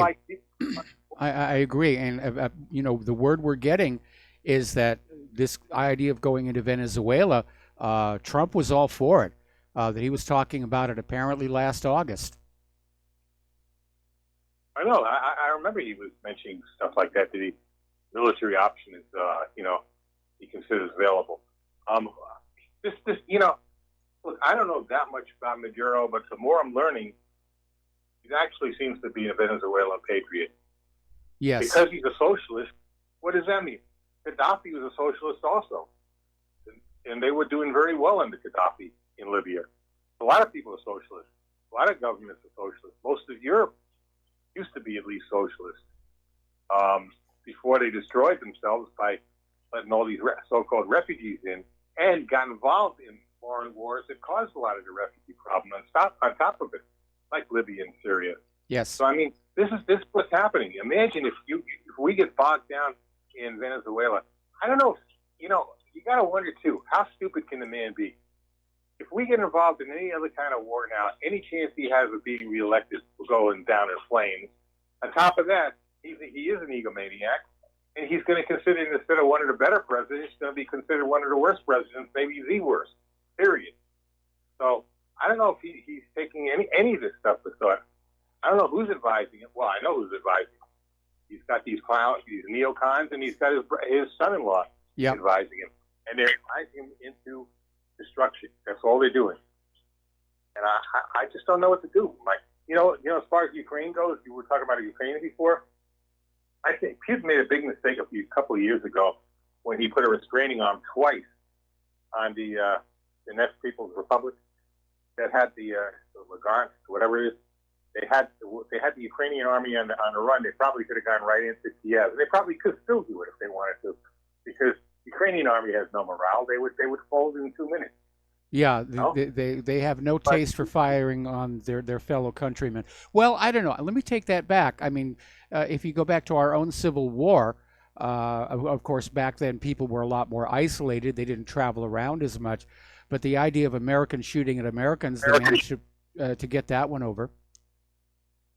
Yeah, well, sure, but at that time, they had to also be, you know, in order to get Lincoln to get the Union Army to really fight, he had to make it clear you're fighting against slavery. What are the Ukrainians fighting? They know they got a corrupt government. They know there's a bunch of Nazis in a lot of respects that are running their militias, if not their whole military. I really don't see what they're fighting for. And the people of Lugansk, they, like I said, they kicked their butts before. There's no reason to believe they wouldn't kick their butts again. I think Putin sometimes, I think bends backwards, try to convince people, oh, I'm a great guy, I'm this and that. And he's kind of like a lion tamer when you look at what he's doing now in the Middle East, when he's got Turkey, Israel, Saudi Arabia, Iran. All he's trying to do a balancing act with them. I don't know. I respect the guy. I understand I think he really does want peace. I wish we would have him as our president, but he may be biting off more than he can chew. What do you think? Well, you're right about biting off more than he can chew, but then what he's trying to chew is being shoveled at him by the United States of America. And I've seen that sentiment before where a lot of countries are saying, gee, we wish we had this guy running things here. They're even saying that down in Haiti during all those protests. We'd rather have Putin here than this U.S. puppet. And maybe that's why the U.S. is sending in these mercenaries and these weapons. How dare you admire Putin over Trump? Boom, boom, boom. But as far as Trump himself is concerned, I worked very hard in 2016. Not so much to get Trump in as to keep Hillary out, but same difference. And I'm very disappointed in him. And I'm trying to really determine if it really is just a case of Trump just lying to us that much and going along, or of the deep state simply being able to engulf and absorb Trump once he came into the Oval Office. By the way, I hope people understand something about Bernie Schwartz. I mean, not Schwartz, Sanders. Sanders. Yeah, I know. I'm thinking of Tony Curtis. That was the real name. Yes. But, Sanders is a fraud, too. I saw something, I heard about this before by this guy, Ryan Dawson. Yes. Also a YouTuber. And I don't know if you heard of him or not, but... oh, yeah. Anyway. We're very good friends. He's actually guest hosted this show. Oh, wow. I didn't know that. Why didn't you have him on? I'd love to hear him on your show. Great. He calls in on a regular basis. Okay. Anyway, he said that he did say he called taking Bernie to the woodshed, and he pointed out that Bernie is at least somewhat of a Zionist. He refused to really criticize Israel the way he should, especially when with the Palestinians. He played videos, and also he's also against Russia. He blames Russia for the what do you call it, Crimea. He also calls Assad a criminal, and says Assad's responsible for 400,000 deaths. And talking about Lincoln and the Civil War, we could say that Lincoln was responsible for 700,000 deaths in the Civil War here. Okay, but like Assad, he was trying to hold his country together, as Assad is trying to hold his country together. I mean, it makes no sense. So I wouldn't trust. The only one I like right now of all any of the two parties right now running, or looks like they're going to be running, is Tulsi Gabbard. If Rand Paul primaried Trump, that would be a great thing. Or for that matter, Rand Paul and Tulsi got united in a third party, kind of like the Italian Populist Party, which took the right and the left, united them, and said we'll take care of everything else once we get our country back in the speed. That would be nice too, but I don't know if it's possible. I don't know what you think. Well, again, I think we're going to have to go through literally a crash here and then have to just rebuild it from the ground up. I think our current economic and political system is irretrievably corrupted. It's totally self-serving. It is going to expend all of its considerable wealth and power to preserve the current status quo. They're not going to let anybody change anything because it works for them. May not work for you, but it works for them. Anyway, Mark, I got to let you go. I'm falling way behind on my talking points, and I got to get to a lot of things. So thank you for the phone call. We're going to let you go. In fact, we're going to close the lines here for a little bit because I really do need to get some of this news done. We're coming up here on hour number 3. Okay, the Al-Mazan Center for Human Rights is concerned about Israel's decision to deduct salaries of Palestinians killed, wounded, and arrested by Israeli occupation forces from tax revenues collected on behalf of the Palestinian Authority. And so they're basically calling for an international effort to basically tell Israel, you shouldn't be doing this. You're just increasing the pain on the people of Gaza. And of course, what Israel's going to say, of course that's what we're doing, and you all mind your own business. We are above the law. Now, Poland, their prime minister, has canceled plans for his country to send a delegation for a meeting in Jerusalem after the acting Israeli foreign minister said that the Poles, quote, collaborated with the Nazis, end quote, and, quote, sucked anti-Semitism with their mother's milk, end quote. I thought foreign ministers were to be a little bit more diplomatic than that. Now, the fact of the matter is the Poles did not, in fact, cooperate with the Nazis. In fact, the Poles suffered at the hands of the Nazis quite a bit. But the Polish pullout triggered the collapse of the entire summit, which was going to be known as the Visegrad Group. And it's some reckless behavior. When you're trying to get together with somebody and, you know, do some business, you don't insult them just before it's going to happen. And we've even seen that with the Trump administration, that at the same time we're talking trade talks with China, that, you know, we're pushing on them on Taiwan, we're pushing on them in the South China Sea here. Interestingly enough, up in Canada, somebody did a poll of Jewish Canadians and found they're actually very divided in their opinions on Israel. Many are highly critical of it. And a majority of Jewish Canadians do not think that criticism of Israel is anti-Semitic. Of course it isn't. That's like saying the only reason people complain about the Nazis is they hate the German people here. So, now remember Jamal Khashoggi, journalist, possible intelligence asset, was murdered in the Saudi consulate in Istanbul last October.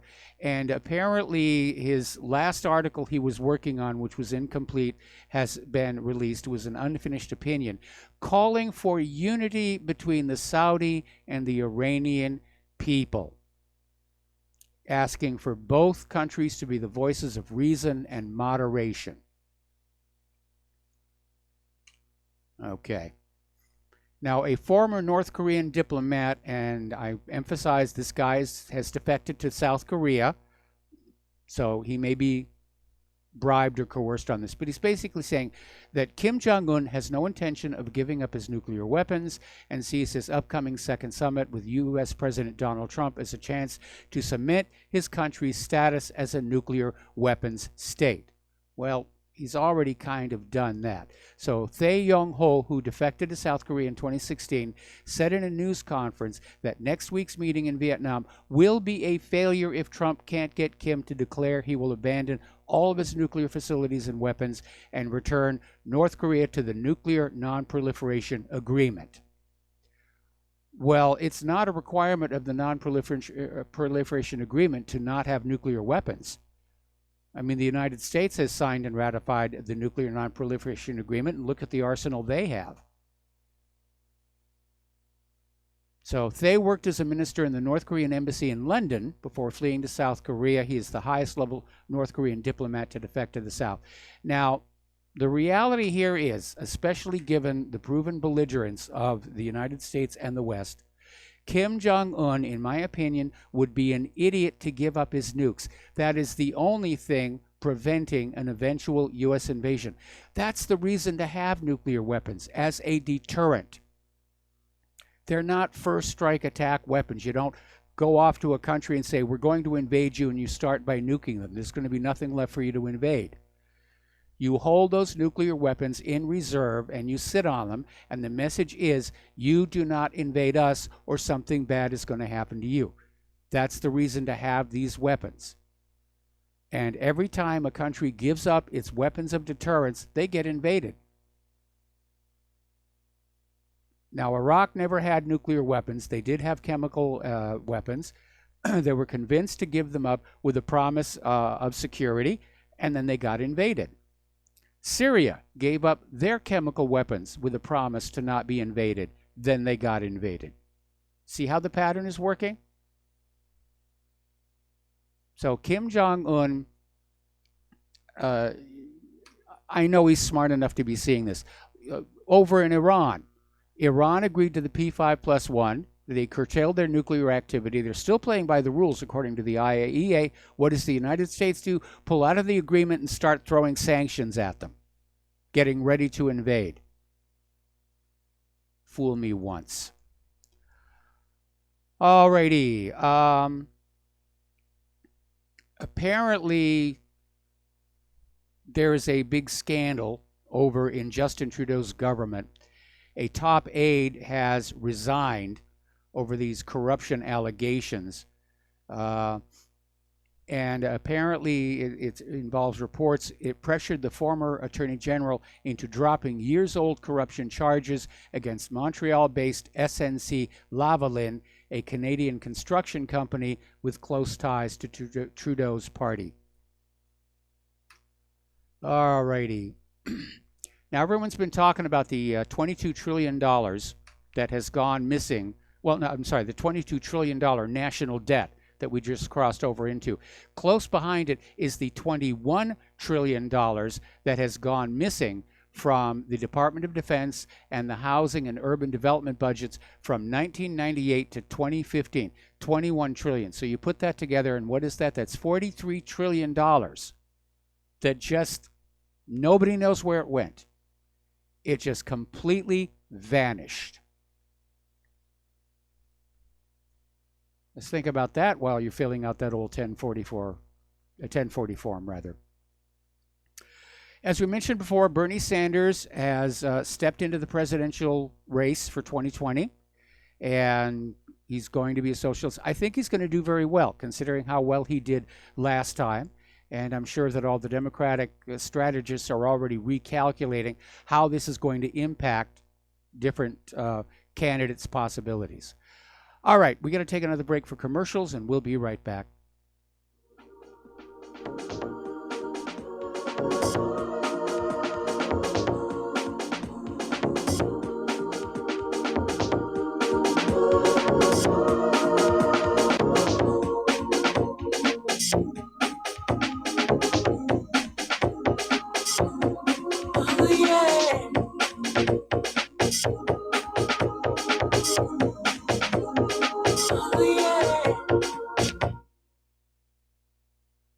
Tired of being lied to by mass media? It's growing more and more apparent today that news is received less and less through standard media outlets. Even with a growing audience every day, RBN is beginning to direct more efforts into social media. Social media and the use of the internet is fast becoming the primary source of people for news, regardless of demographic. RBN has set out to provide some of the best news on the internet through republicbroadcasting.org, and also has begun to use the tools to our advantage by way of social media. Republic Broadcasting is now operating a Facebook page to function as yet another avenue to have our collective voice reach new audiences across not only America, but across the globe as well. The Facebook page features not only news, but also an RBN player to listen to our broadcasts. Get involved by visiting facebook.com/Republic Broadcasting and liking our page and share it with your friends and family, because you can handle the truth. The reviews for Extendivite are amazing. Here are some from Amazon. September 2018. Extendivite works in keeping my blood pressure in the normal range. I've been using Extendivite for many years now. May 2018. Great product. I use regularly and I rarely get sick. March 2018. This product has relieved what appeared to be angina pain in my chest and shortness of breath after climbing stairs. I'm quite happy about it. February 2018. My husband, son, and I have been using this product for a few months now, and we have noticed an improvement in our joints and blood pressure. Tell us your story. Get Extendivite today.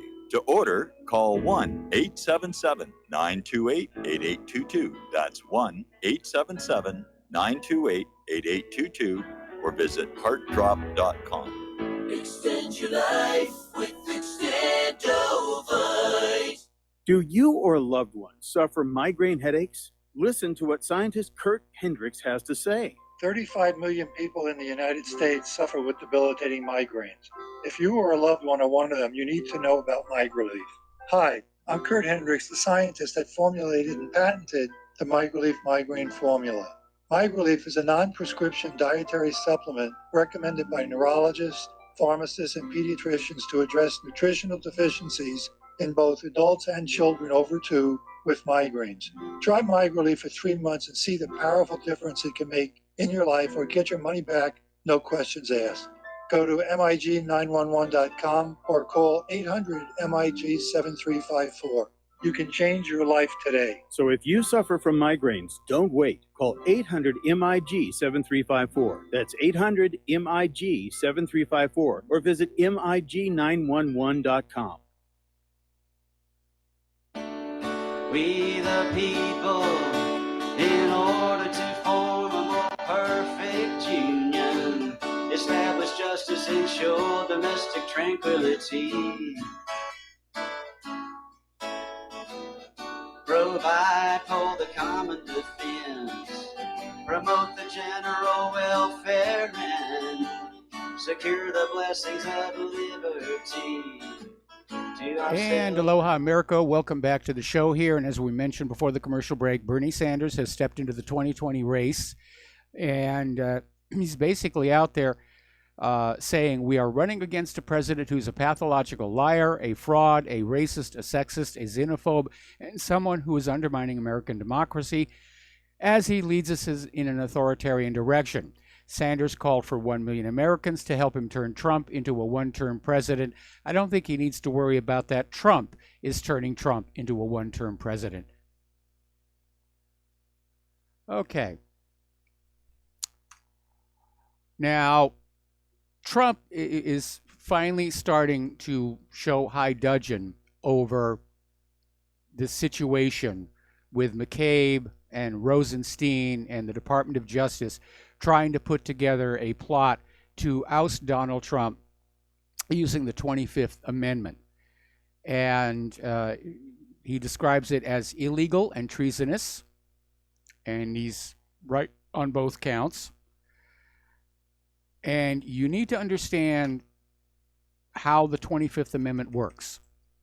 The 25th Amendment provides that if a majority of the cabinet and the vice president sign off on a letter that the president is unfit to serve, the president is removed from office temporarily. The president has the option of being able to prove that he is fit to return to office and he can come on back. There is no provision in the 25th Amendment that involves the Department of Justice or any other law enforcement body. That would be on the impeachment side. But it's important to remember, I mean, McCabe's admissions on 60 Minutes prove the coup is still going on. These people inside the government in high positions, well-paid positions, I might add, are trying to eject a duly elected president. And I don't care how disappointed I am in Donald Trump. He is the elected president. And until he actually is physically or mentally incapable of carrying out his job, the 25th Amendment does not apply. And until he has actually committed a high crime or misdemeanor, he should not be impeached. The 25th Amendment and impeachment should not be used to settle political differences, and that's exactly what they're being used for right now. All right, McCabe appeared yesterday on NPR's Morning Edition to discuss his firing from the Bureau and the investigation into leaking information to the Wall Street Journal. And he was asked about lying under oath, which he declined to answer, saying that there's ongoing legal issues that he is handling here. Now, one of the things that McCabe said on the 60 Minutes interview is he tried to puff up Lisa Page and Peter Strzok, saying, these are good people who serve this country well. They're really good people. They made a few bad decisions, but hey, who among us really hasn't? But they're good people. So I'm not sure what's going on there. We'll be back after station identification.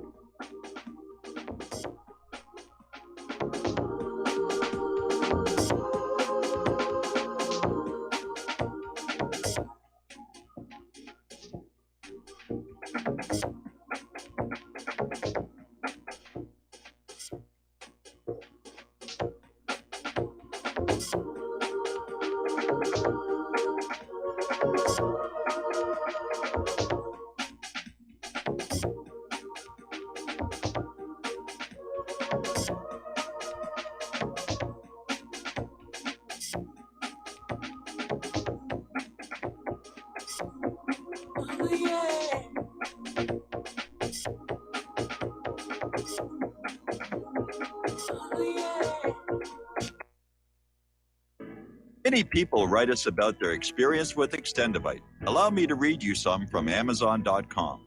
This product is superb. I have been taking it for about a year now, and I can feel my cardiovascular system run like a Swiss watch. I definitely recommend this product for anyone that has high cholesterol, high blood pressure, and heart palpitations, A+. It's potent, but it works. I have been waking up for the past 3 years with numb hands, and a week into using Extendivite, my numb hands seem to have cleared up. My circulation was off, and now it's back on track. So I'm happy. I feel so energized, and I have my husband on it now. My mother-in-law has cholesterol problems, so I bought her a bottle as well. Thank you so much. Love the product. Tell us your story. Get Extendivite today. Call 1-877-928-8822 or visit heartdrop.com. Extend your life with Extendovite. You're listening to the Republic Broadcasting Network, because you can handle the truth.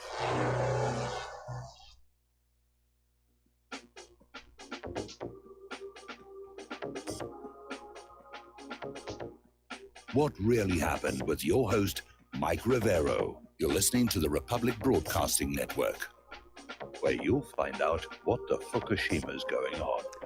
And aloha, America. Welcome back to our show, hour number 3. The phone lines are closed. We may open them a little bit later in the show, but I've got a lot of stuff to get through here. And as we were talking about before the station identification, McCabe, in his 60 Minutes interview, was puffing up Peter Strzok and Lisa Page, saying they're good people, they've served the country well.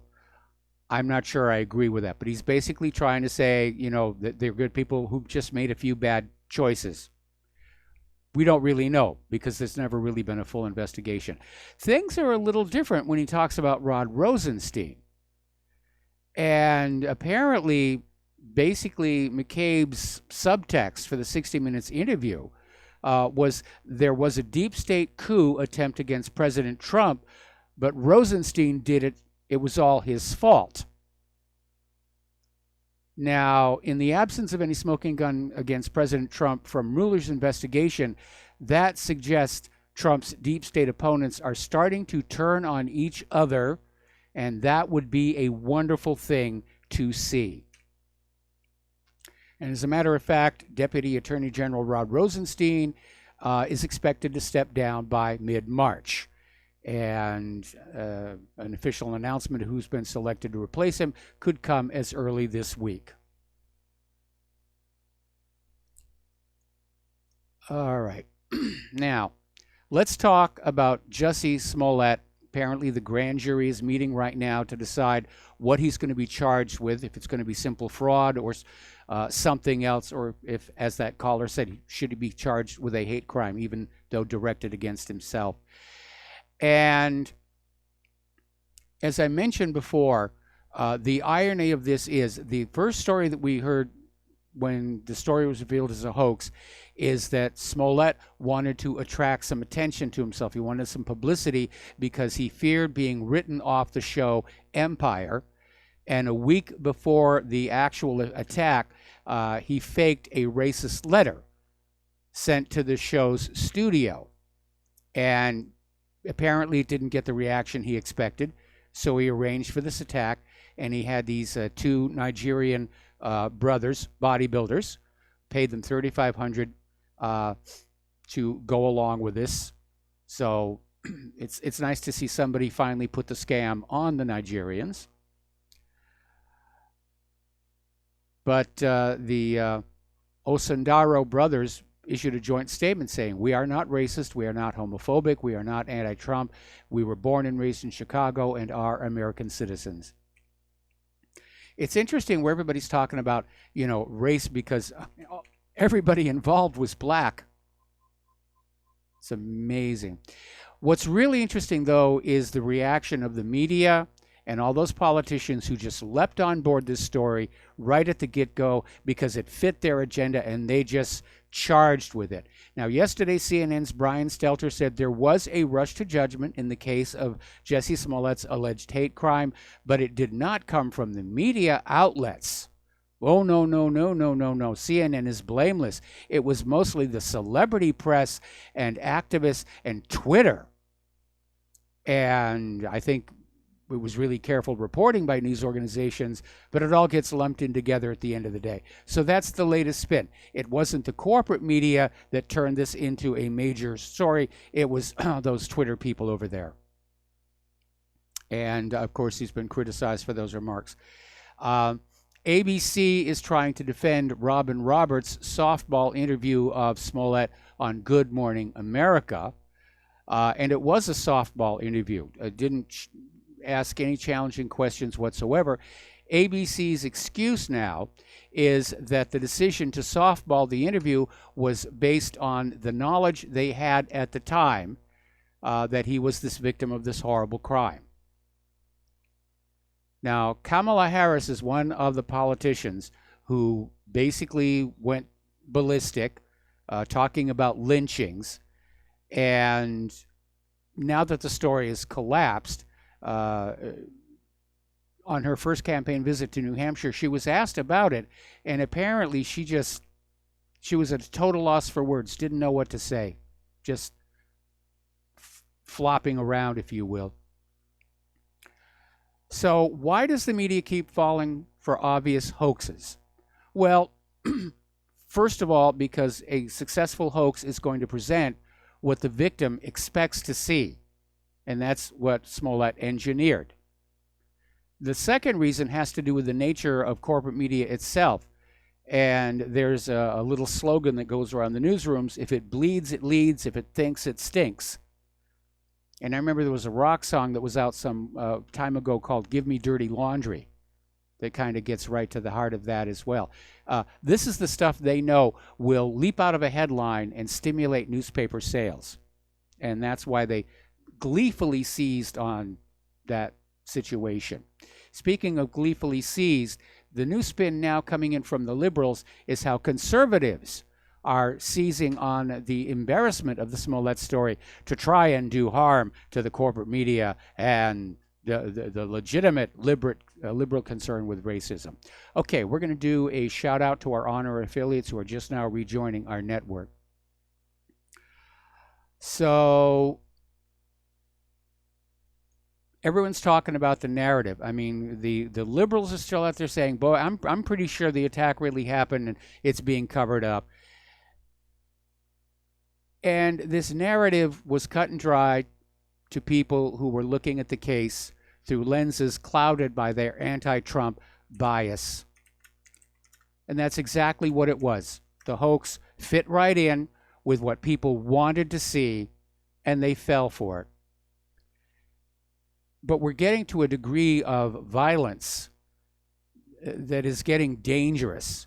We had that man who literally pulled a gun, a .40 caliber Glock, on a Sam's Club customer wearing a Make America Great hat.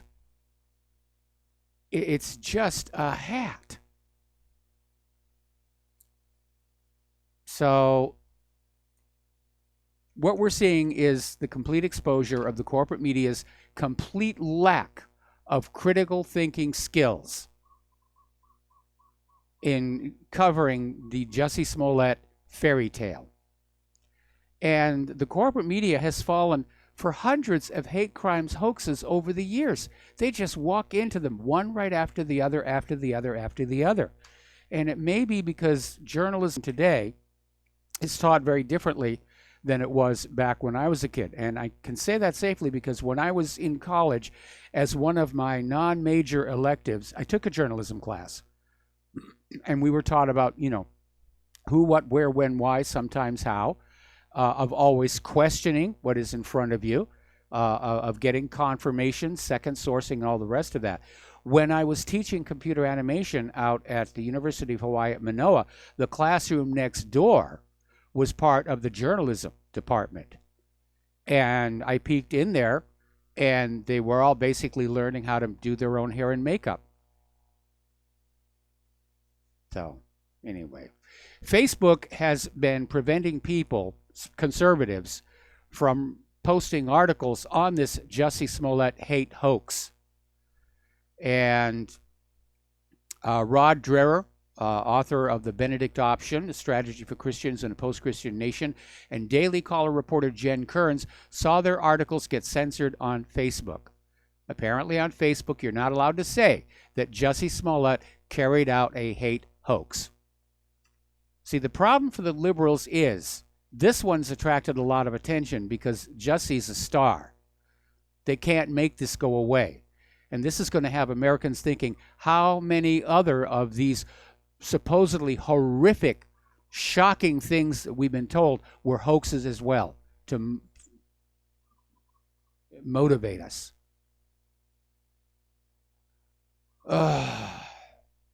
Anyway, so it's time for a national emergency conversation about fake news media constantly spreading hate crime hoaxes like the phony Jussie Smollett lynching.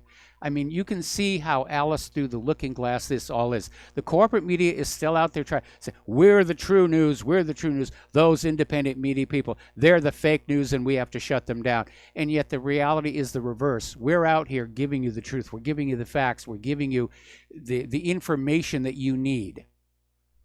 While the corporate media is still feeding you out the propaganda here. Now, CBS's Lara Logan just did something very, very brave. She went on the Mic Drop podcast and basically came on out, and she admitted she's committing professional suicide, saying the media is mostly liberal. It was a scorched earth interview. She was very critical and said basically that 95% of the corporate media are registered Democrats, and that's just the way it is. How can you be fair, balanced, and objective when you have that much political bias there? And it is taking a toll. There were 15,000 layoffs from the corporate media last year. That's a spike of 281% from the previous year. But don't expect any apologies from the corporate media. In fact, they're in full damage control right now. Don't expect apologies from the left over this. I mean, don't hold your breath, from Cory Booker, Joe Biden, Nancy Pelosi, and Kamala Harris, or Al Sharpton, who opined that if Donald Trump remained silent on the Smollett matter, it would be sinister. The formerly successful actress Ellen Page blamed the non-existent assault on Mike Pence. Now, Nancy Pelosi has finally gotten around to deleting the tweet that she put up there following the Smollett attack. Okay. Now, there has been a lot of information or a lot of rumor going around about Ruth Bader Ginsburg. And earlier today, TMZ put up a video of Ruth Bader Ginsburg at the Washington, D.C. airport. And almost immediately, it was being claimed that it was actually a video from a year ago, which is not going to make things any clearer. And I know it sounds fantastical, but remember what happened when Spain's Francisco Franco died. They kept his death secret for a long time until it became a running joke on Saturday Night Live.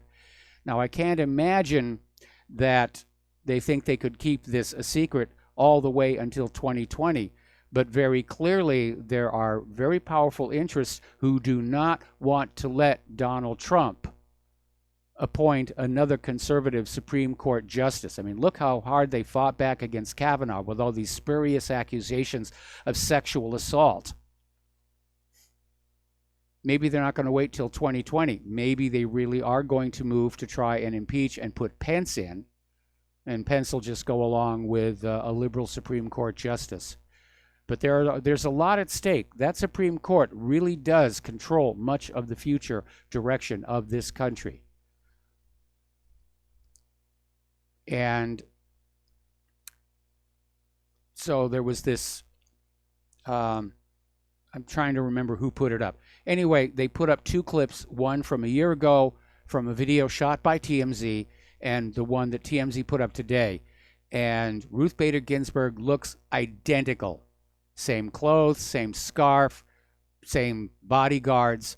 And apparently TMZ basically took a videotape of her leaving one airport to come back to Washington, D.C. to work, and then they videotaped her arriving in D.C., and apparently they just sat on that tape. At least that's the claim. At least that's the claim. But even actor James Woods is now out there saying, where is Ruth Bader Ginsburg? You know, we don't know. We need a wellness check. And no, we don't need somebody else, third party, telling us that she is okay. All right, going to take a phone call. Joe from Nome, Alaska. Aloha, Joe. Joe, what's on your mind?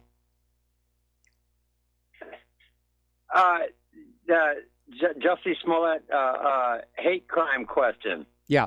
Whether it was a hate crime or not. Well, here's an interesting thought. What if Jussie actually did this as a false flag for the Republicans, intending for it to be leaked to smear the Democrats? Now, would that be a hate crime? Well, first of all, Jussie Smollett is all buddy-buddy with the Democrats. He had his picture taken with Barack Obama, and in fact, his sisters actually worked for Obama. So he's in bed very deep with the Democrats. So that theory is kind of dead on arrival. You know, I think Smollett really was convinced he was going to lose his job on Empire, and he thought some PR might get his job back. But now, if he's going to go to jail, he's lost his job on Empire and probably his entire career. Well, hey, you never know. Trump might pardon him. By the way, I had to laugh when you were all aboard the Trump train back when. But I got to admit, it's better than Hillary. But on the other hand, you shouldn't have been so assiduous about stumping for him. Well, like I said before, and I said it earlier in the show, it wasn't so much about working for Trump. I was working against Hillary. And as disappointing as Trump has been, I still hold the opinion that had Hillary taken the White House, we would be in a world of hurt right now, much worse than we are. Oh, I got to say, but I still think both sides are controlled, totally controlled. Hello? Okay. All right. Well, thank you for the phone call. We're going to let you go. And getting on back to the Smollett case, the latest update is apparently the grand jury could be delayed for several days because apparently the two brothers who were involved in this, Abel and Ola Osundaro, have not yet received immunity from prosecution, although they did not actually file a false police report or give false information. Law enforcement says Jussie is the only one who lied. So we don't know what the holdup is, but apparently there is a holdup down there. All right. Now, CNN came up with this report linking a bunch of web pages over at Facebook to Russia. And CNN claimed that all of the web pages linked to Mafic Media were secretly linked with the Russian government. Now, they didn't come up with anything to prove that. Mafic Media is based in Germany. It is partly owned by a Russian subsidiary. The company says it has full editorial independence, but Facebook took the pages down anyway. So basically, they manufactured a story out of thin air. These web pages are linked to the Russian government. Nothing to back it up at all. Okay, there are 4 names that are emerging for a new United States ambassador to the United Nations, and the nominees include Dina Powell, Kelly Craft, and Richard Grenell, and John James.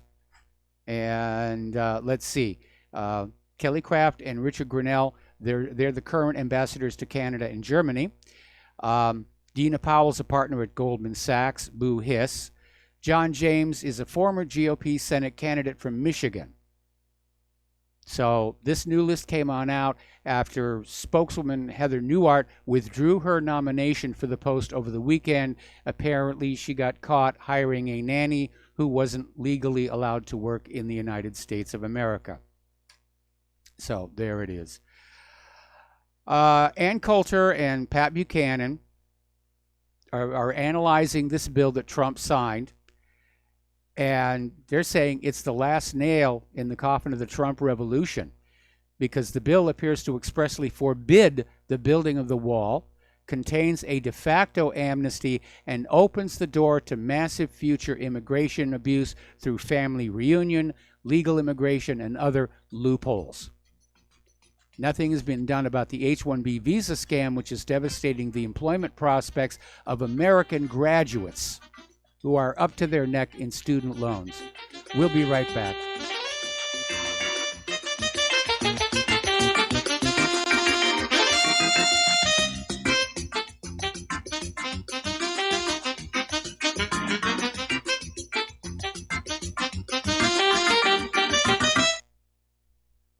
Don't regret growing old. It's a privilege denied to many. Heart disease is taking our youth from us. Young people in their 30s, 40s, 50s, and beyond are dying needlessly. One of the hardest messages I've ever had to deliver is to convince people that something natural like Extendivite should be taken as a preventative measure. I'm sure you heard an ounce of prevention is worth a pound of cure. Extendivite is that ounce. Take Extendivite for 1 year and see what your doctor has to say and how much better you feel. Herbs take time to address the problem. It took years of life to have a problem. Give Extendivite 1 year to fix the problem. Don't wait until it's too late. Call 1-877-928-8822 or visit heartdrop.com or visit us on Amazon. Extend your life with Extendovite.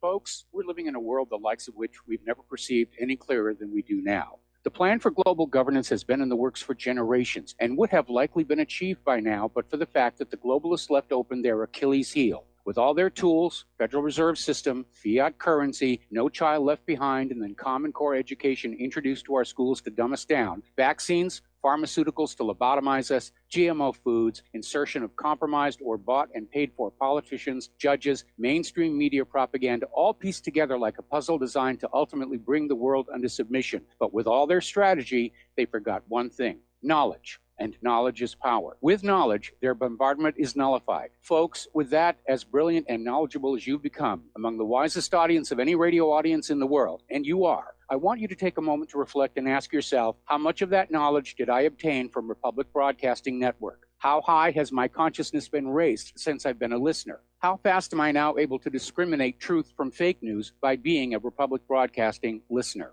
How clear am I now able to see the world since I've been listening to RBN? Ask yourselves those questions, folks. Then ask yourself, what is that knowledge worth to me? Like my morning coffee, how would I survive without it?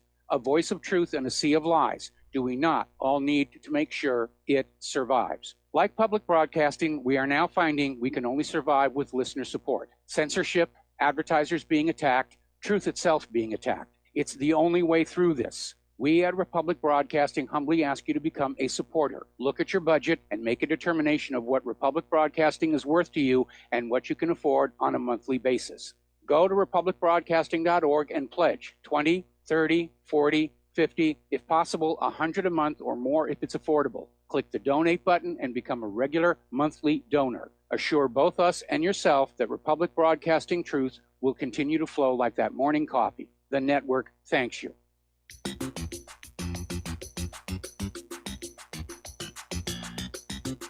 Welcome to What Really Happened Radio. Visit us online at whatreallyhappened.com. And now, set your eyes on the future and let's consider what really happened. And aloha, America. Welcome back to our show. And at this point, pretty much everybody is in agreement that Alexandria Ocasio-Cortez's Green New Deal is a joke. And they look at some of the stuff that's in there, like these handouts to people who are unwilling to work, which betrays the socialist agenda. And originally, the proponents of this idea saw it as a way of reshaping policy toward climate, and that was all it was supposed to be. Pardon me. And it's considered a joke, even by members of her own party. So who's behind all of this? Where did this all come from? The Green New Deal blueprint was crafted by 3 far-left organizations and is being pushed by a coalition of well-funded professional progressive groups and known leftist agitators. Pardon me. Some of the organizations helping to promote the Green New Deal have ties to financing from billionaire George Soros. You knew he was going to show up here. And they trace their roots to radical groups like Occupy Wall Street and Black Lives Matter. So,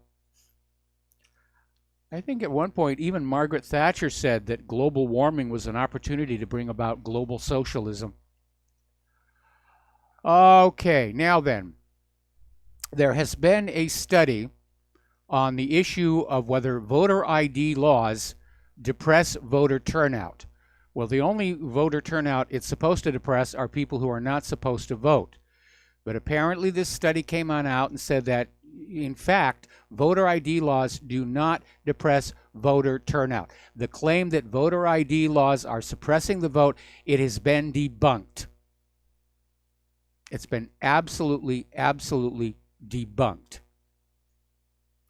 So we need voter ID laws back in this country, Donald. Okay, Bill Blaine was over writing in Zero Hedge, talking about his recent trip to the United States, and he says it was an eye-opener. Poverty has never been so visible on the street. And what we're looking at is a phenomenon we talked about, I think, just a couple of days ago. People who live in these cities in the United States, Baltimore, Los Angeles, San Diego, San Francisco, the transition of their city from these beautiful, clean, urban places of a decade ago to today's squalor, for lack of a better word, has been slow. And people just sort of like didn't really see it happening. The real shock comes when you have left someplace like Los Angeles and you go away for a few years and then you come on back. And Claire and I went through that because we'd been away from Los Angeles for a few years before we came back for that gig I did for the History Channel. And oh my goodness, the homeless were everywhere. Trash, litter was everywhere. It was just this incredible shock. And same thing when we went to San Francisco to work on Day After Tomorrow. Now, I didn't have much of a memory of San Francisco, but Claire does. That's where she's from. And it was the same thing. Could not believe the deterioration. And so Bill Blaine is going through exactly the same thing. So it's also mentioned about Amazon's pulling out of New York. Well, again, Amazon, it's less of a pullout than a cancel, because apparently Amazon has decided not to build a second headquarter after all, which suggests that they are concerned about the coming recession cutting into their earnings here. Over in China, car sales have plunged the most in 7 years amid a global auto industry meltdown. Remember what I said about globalism? One nation's problems becomes everybody's problems. This recession, this next recession, will go around the globe. It will affect everybody.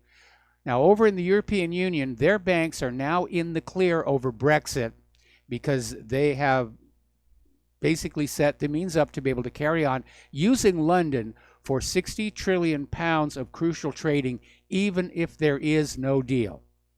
So governments may come and governments may go, but the banks go on forever. There's an article that is rapidly going viral around the net. This version I have is from the National Post. And it's talking about the utterly unbelievable scale of U.S. debt. And to give you an idea of just how bad it is, this is the U.S. national debt, the government's debt. The U.S. debt is now higher than the combined market value of all the Fortune 500. Just with the money the United States spends on interest, the U.S. could run Canada or Mexico. All the gold ever mined would only pay off the debt accumulated just under President Obama. Pardon me. Debt from one Trump year could pay for another World War II. More about this when we come back.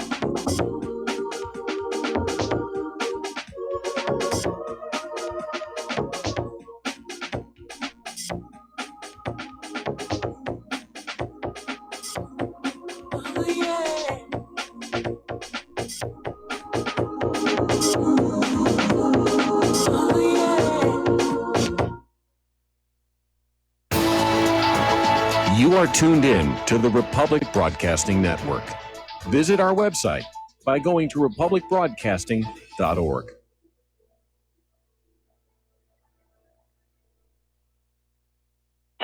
Okay, nurse, let's get this man to the ER stat. Right away, doctor. We see this every day. Heart attack or angina pain due to blocked and clogged arteries. Chelation can remove obstructions or blockages from arteries and help avoid painful and expensive surgery. Now there's Angioprim. It's a liquid oral chelation product that you take with juice. You start to feel the results fast. Angioprim increases blood flow all over the body, and that means more energy and strength to take on the day with less aches and pains.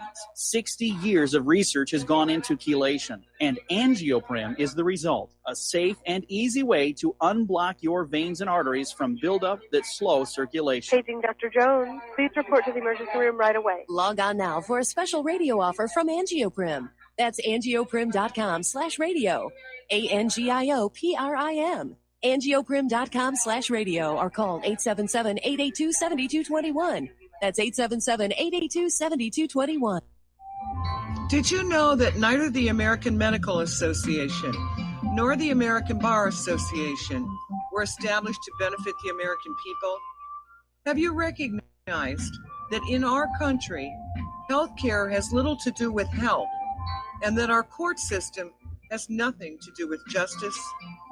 The priests of both medicine and law have been incentivized to implement a dark agenda on behalf of the Bilderbergers and their ilk. To protect ourselves and our progeny, we need to take a much closer look at how these two giant industries really work. Join me, Al Whitney, on In Defense of Humanity Saturdays at 7 p.m. Central, as we expose the matrix and learn how not to consent to our own destruction. February is Heart Month. Every year for the month of February, to show our appreciation to Extendivite's faithful customers, we have a sale.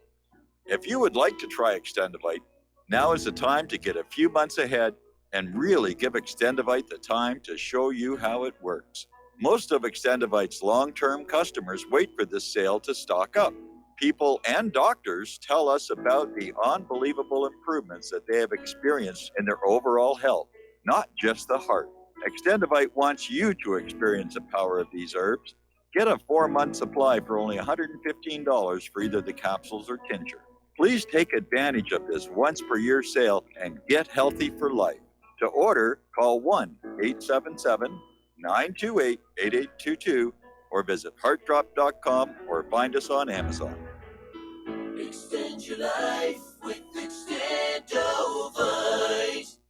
Some are maxed out all their credit cards. Some are working 2 jobs and living in cars.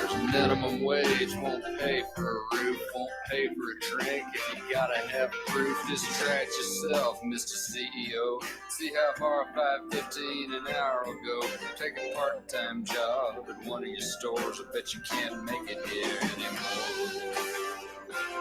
And aloha, America. Welcome back to our show here. And we're talking about the true scale of the U.S. government's national debt.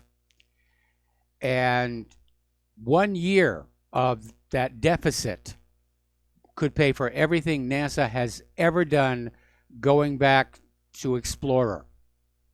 Jeff Bezos' fortune would cover only 34 days of debt accumulation. In 1 year, the per household share of the deficit could buy a new car. And the U.S. just built history's most expensive warship, the Gerald R. Ford. It cost just 5 days' worth of deficit. That's how out of control this situation really is. And by the way, that $22 trillion national debt works out to $67,000 for every living American man, woman, and child here. Foreign investors are selling a record amount of U.S. debt, and we're coming up on a point where the Fed will have to monetize the debt, which is a very polite way of saying we're going to go into hyperinflation. It's a Ponzi scheme. Private central banks are a Ponzi scheme. They cannot be made to perpetuate forever because of that difference between the debt and the money supply. Now, a lot of Americans are a little upset because they're finding out that as they go to their tax preparers this year, not only are they not getting the refunds like they used to get in previous years, some are discovering they actually owe the IRS. And that's coming as a shock. This has put the Republican Party on the defensive because the public perception is that it was the ultra-wealthy and large corporations that got the benefit from the GOP tax plan, which, yeah, it did.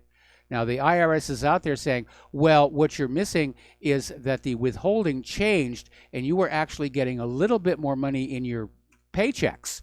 And that's where the benefit from the tax plan comes from. I'm sure a lot of people are getting out their calculators to check that one here.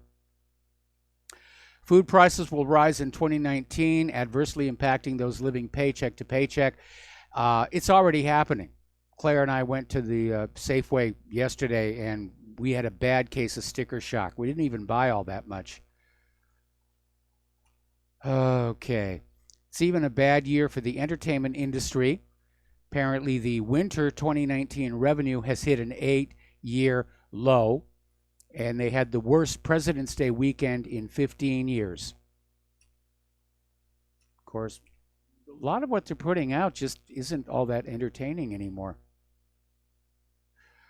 Alrighty, there have been some leaked photos that are showing the extent to which the U.S. border facilities are being just overwhelmed overwhelmed by the inflow of migrants from Central America and other nations. And Breitbart published these and described them as reminiscent of the Obama-era border surge. And the images depict a Customs and Border Protection processing, detention, and transport facility at a U.S. port of entry in El Paso, Texas. The pictures are taken on February 17th. It is a mob that is coming on through here. Now, New York, California, and 14 other states have collectively sued Trump in the Ninth Circuit over the emergency declaration. And I'm sorry to see that it's in the Ninth Circuit because they are ultra-liberal and they've made some very bizarre decisions in the past year. And the litigation has 2 points. One is that they want to prevent Trump from shifting billions of dollars from military construction to the border without explicit congressional approval, which we already know he is never going to get. The suit is also asking the court to declare Trump's actions illegal, arguing that Trump showed a flagrant disregard of fundamental separation of power principles ingrained in the Constitution. Well, that's kind of hypocritical given how Congress is now trying to run the White House here. And finally, of course, they're screaming that Trump is violating the National Environmental Policy Act by planning to build a wall that will impact the environment without completing the necessary environmental impact studies, which of course would take years. Meanwhile, of course, U.S. taxpayers have funded border walls in Pakistan, Afghanistan, Egypt, Lebanon, and of course, Israel. So there's an interesting article that came on out of uns.org called Self-Hating Whites. And it starts out saying, white people are heading to extinction. If you say anything about it, you're labeled a white supremacist. Black lives matter, not white ones. And we see this, for example, in South Africa, where white farmers are being massacred under the slogan, land or death, by blacks who arrived in South Africa long after the forebears of the white farmers. The white people populated that part of Africa first. But the attitude of the black population is, it's ours, it's ours, it's ours. The whites stole our land. Africa is black and is reserved for blacks. And if the roles were reversed and it was whites massacring blacks, the whole media in the Western world would be shrill in its condemnation. But it's not happening.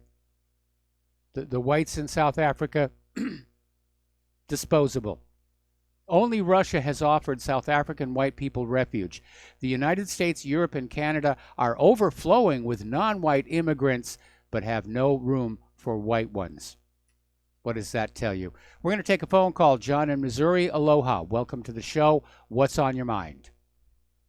I have a question. I was wondering where you see gold and silver going during this hyperinflation that we have heading our way. Oh, gold and silver. Well, assuming that they break free of the artificial restraints which they're currently under, you could expect gold and silver to do very well. Actually, what it would be was the paper currency would be in decline against the gold and silver, but the end result is the same. Gold is trading now for just about $1,000 an ounce.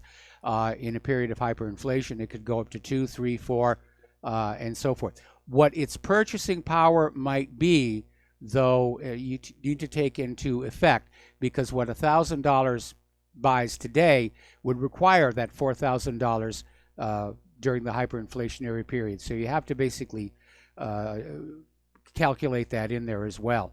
But it's a very good thing to have some metals in your portfolio: silver, gold, tantalum, platinum,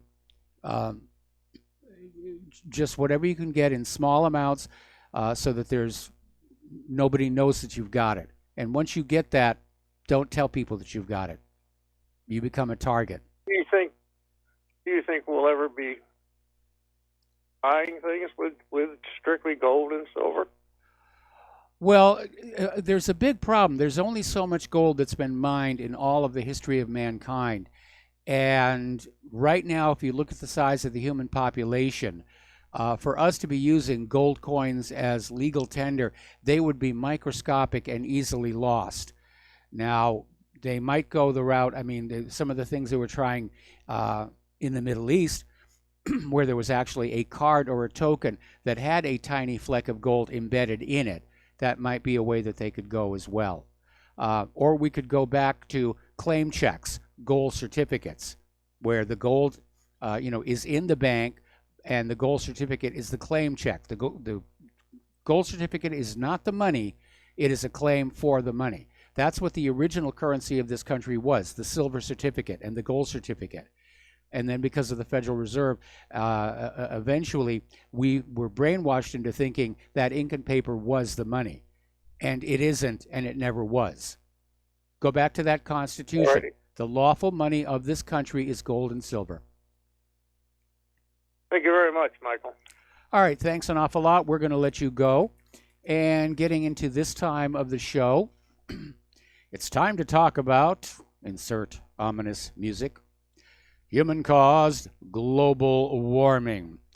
There is another major storm coming on to the North American continent, and more than 200 million Americans will see snow, rain, ice, or a mix. It started today, and it will impact roughly 60% of the U.S. population.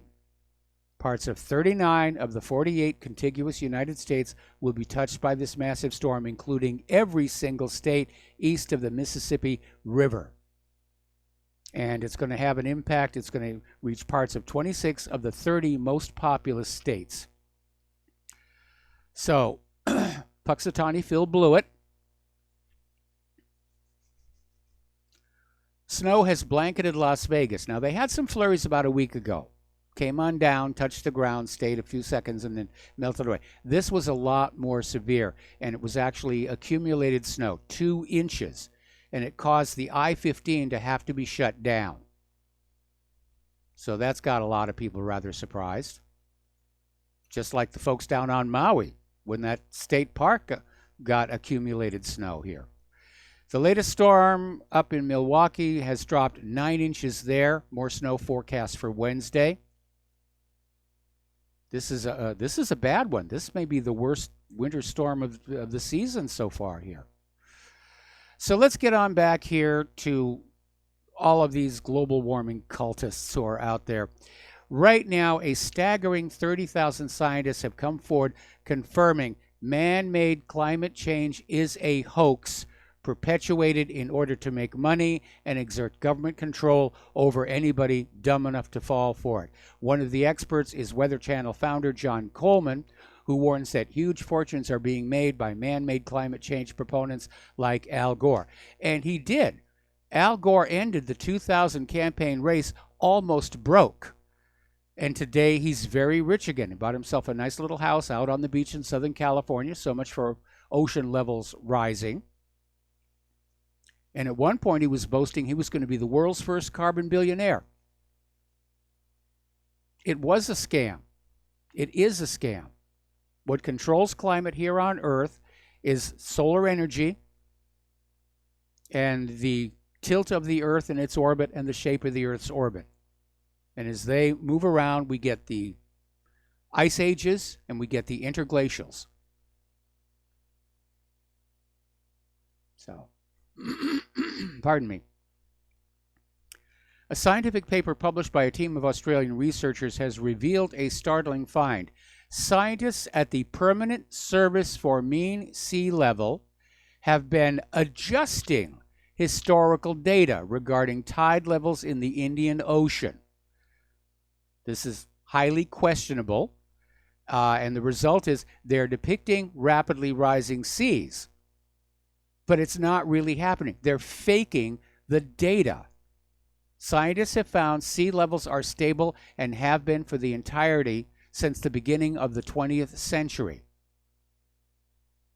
To put it simply, these PSMSL scientists have been arbitrarily changing their data to create the illusion of a problem that doesn't actually exist so that politicians can sell you a solution in exchange for taxes and obedience. Okay, down in Antarctica, there was an expedition that was sent out, this being Antarctica summer, where the ice and everything should be at its lowest. And they wanted to fight Shackleton's Antarctic shipwreck, the Endurance, which was lost in the Weddell Sea. And apparently they had to turn back because the ice was too bad. In fact, the ice was so bad, they lost one of their 2 autonomous underwater vehicles that had been searching for the wreck on the seafloor. So they've announced they've abandoned the search. They're now returning north to avoid getting trapped here. Okay. See Something, Say Something, the chocolate version. Apparently, there was this 11-year-old boy who likes to sell hot chocolate. And that's a good thing to do in winter. People can get warmed up. And so he does it from time to time. And he was out there selling his hot chocolate. And the cops show up. And apparently a neighbor who has taken See Something, Say Something way too far called the cops and said, I'm worried about this child being out in the cold. Apparently unable to put on a coat and go out and check for herself. So she sicked the cops on him. Now, in this case, the story has a happy ending. The cops bought some hot chocolate from him. So that worked out well. Now, if you know anything about women's makeup, you know that they have a thing about these facial masks, which are these creams that are spread all over the face, and then they hardened and they're peeled off. And apparently, there was a big stink because somebody came on out and declared that the charcoal face mask is racist because it looks like blackface. And I mean, that is just utterly ridiculous. It's black because it's charcoal. And it's not like any woman would wear this mask out in public anyway. But the liberals were all over Twitter saying it looks too much like blackface. It looks too much like blackface. We've got to do something about that. Alrighty, Monsanto's Roundup, specifically the glyphosate, raises the risk of certain cancers in heavily exposed individuals by an eye-popping 41%. This is a study done by former EPA advisors, and this is going to have a serious impact on this wave of legal actions against the company. And I'm sure that Bayer is already out there saying, it's not too late to cancel the deal. We'll let you go back to being Monsanto. But apparently exposure to glyphosate increases a person's risk of developing non-Hodgkin's lymphoma, and I seem to have noticed there seems to be a lot more of that than there used to be. And it's nasty. We live in a country where corporations are allowed to sell these very dangerous chemicals, and it's okay with the government as long as taxes are being paid. Okay, here's a good one. This mom is suing a New York school district for kicking her kid out for not being vaccinated. Vaccination is against her religion, and so she's going to sue because she's not going to abandon her beliefs because some school district tells her to. We'll be right back after these few words.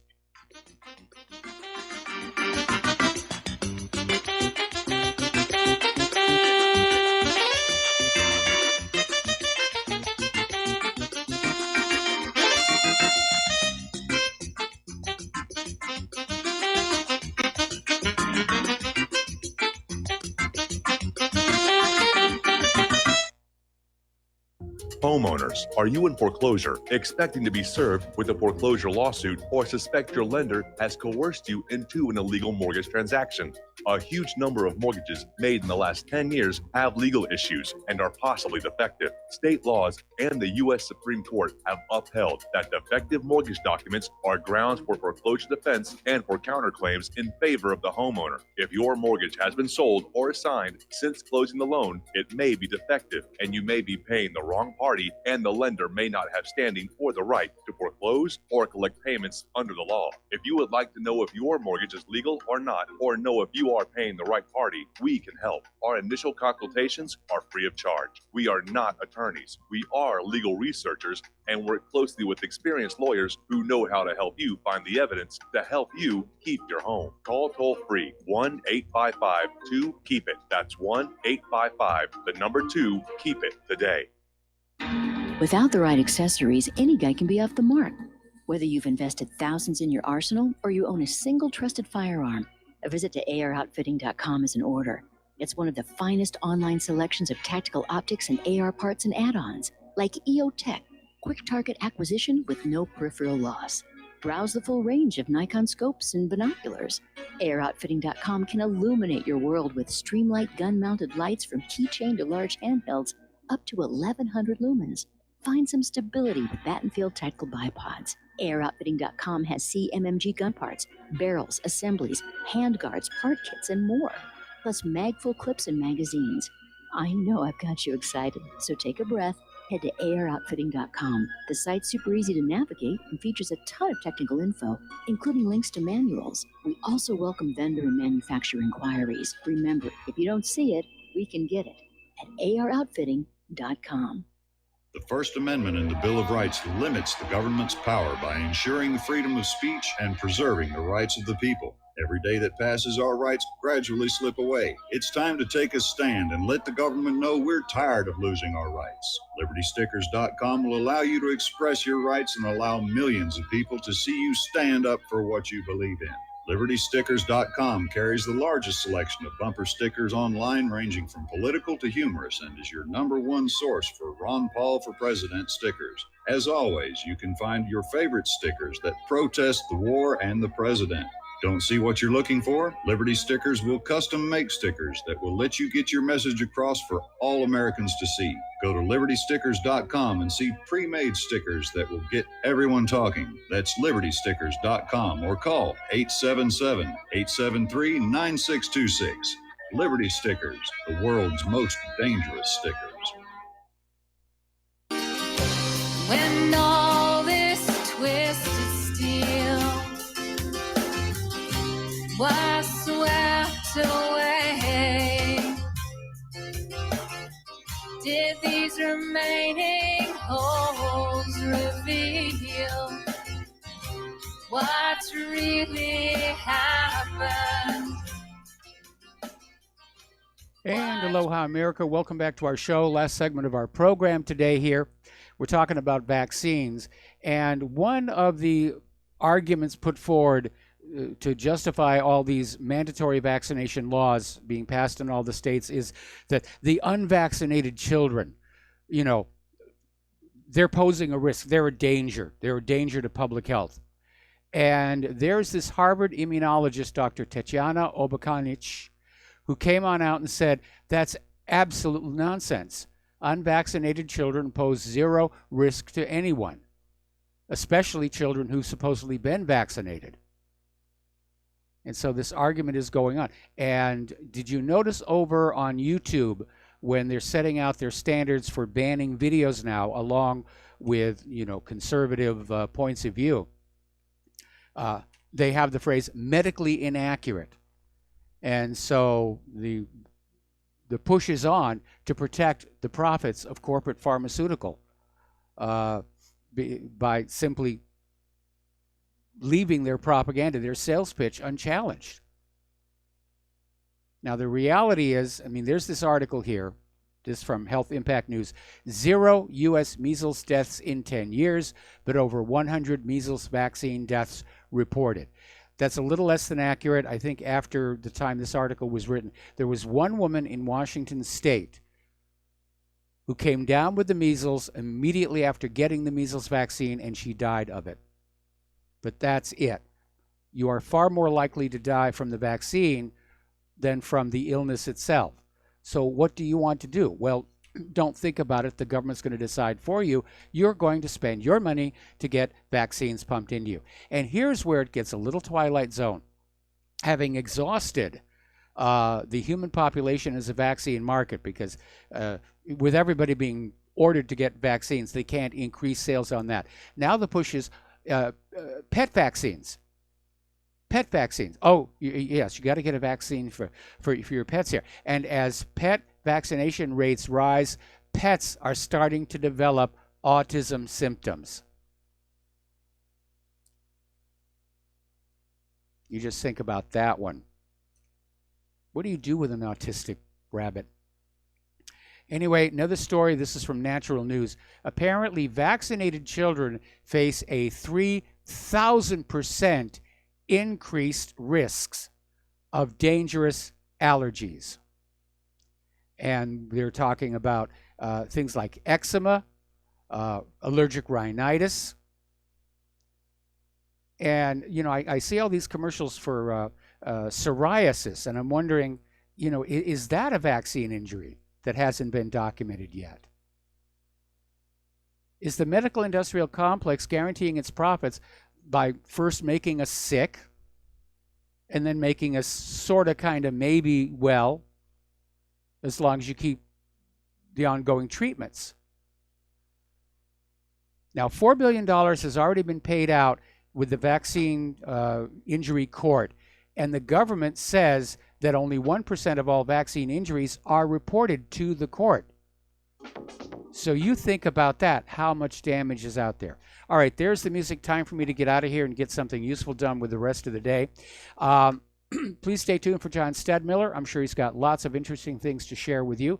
Take what you learn here, share it with everybody that you know. Talk to them, send a paper email or paper mail or email. Don't use social media. They are clamping down so hard on that. Please donate to Republic Broadcasting. Please donate to whatreallyhappened.com. We'll be back tomorrow. Aloha, America.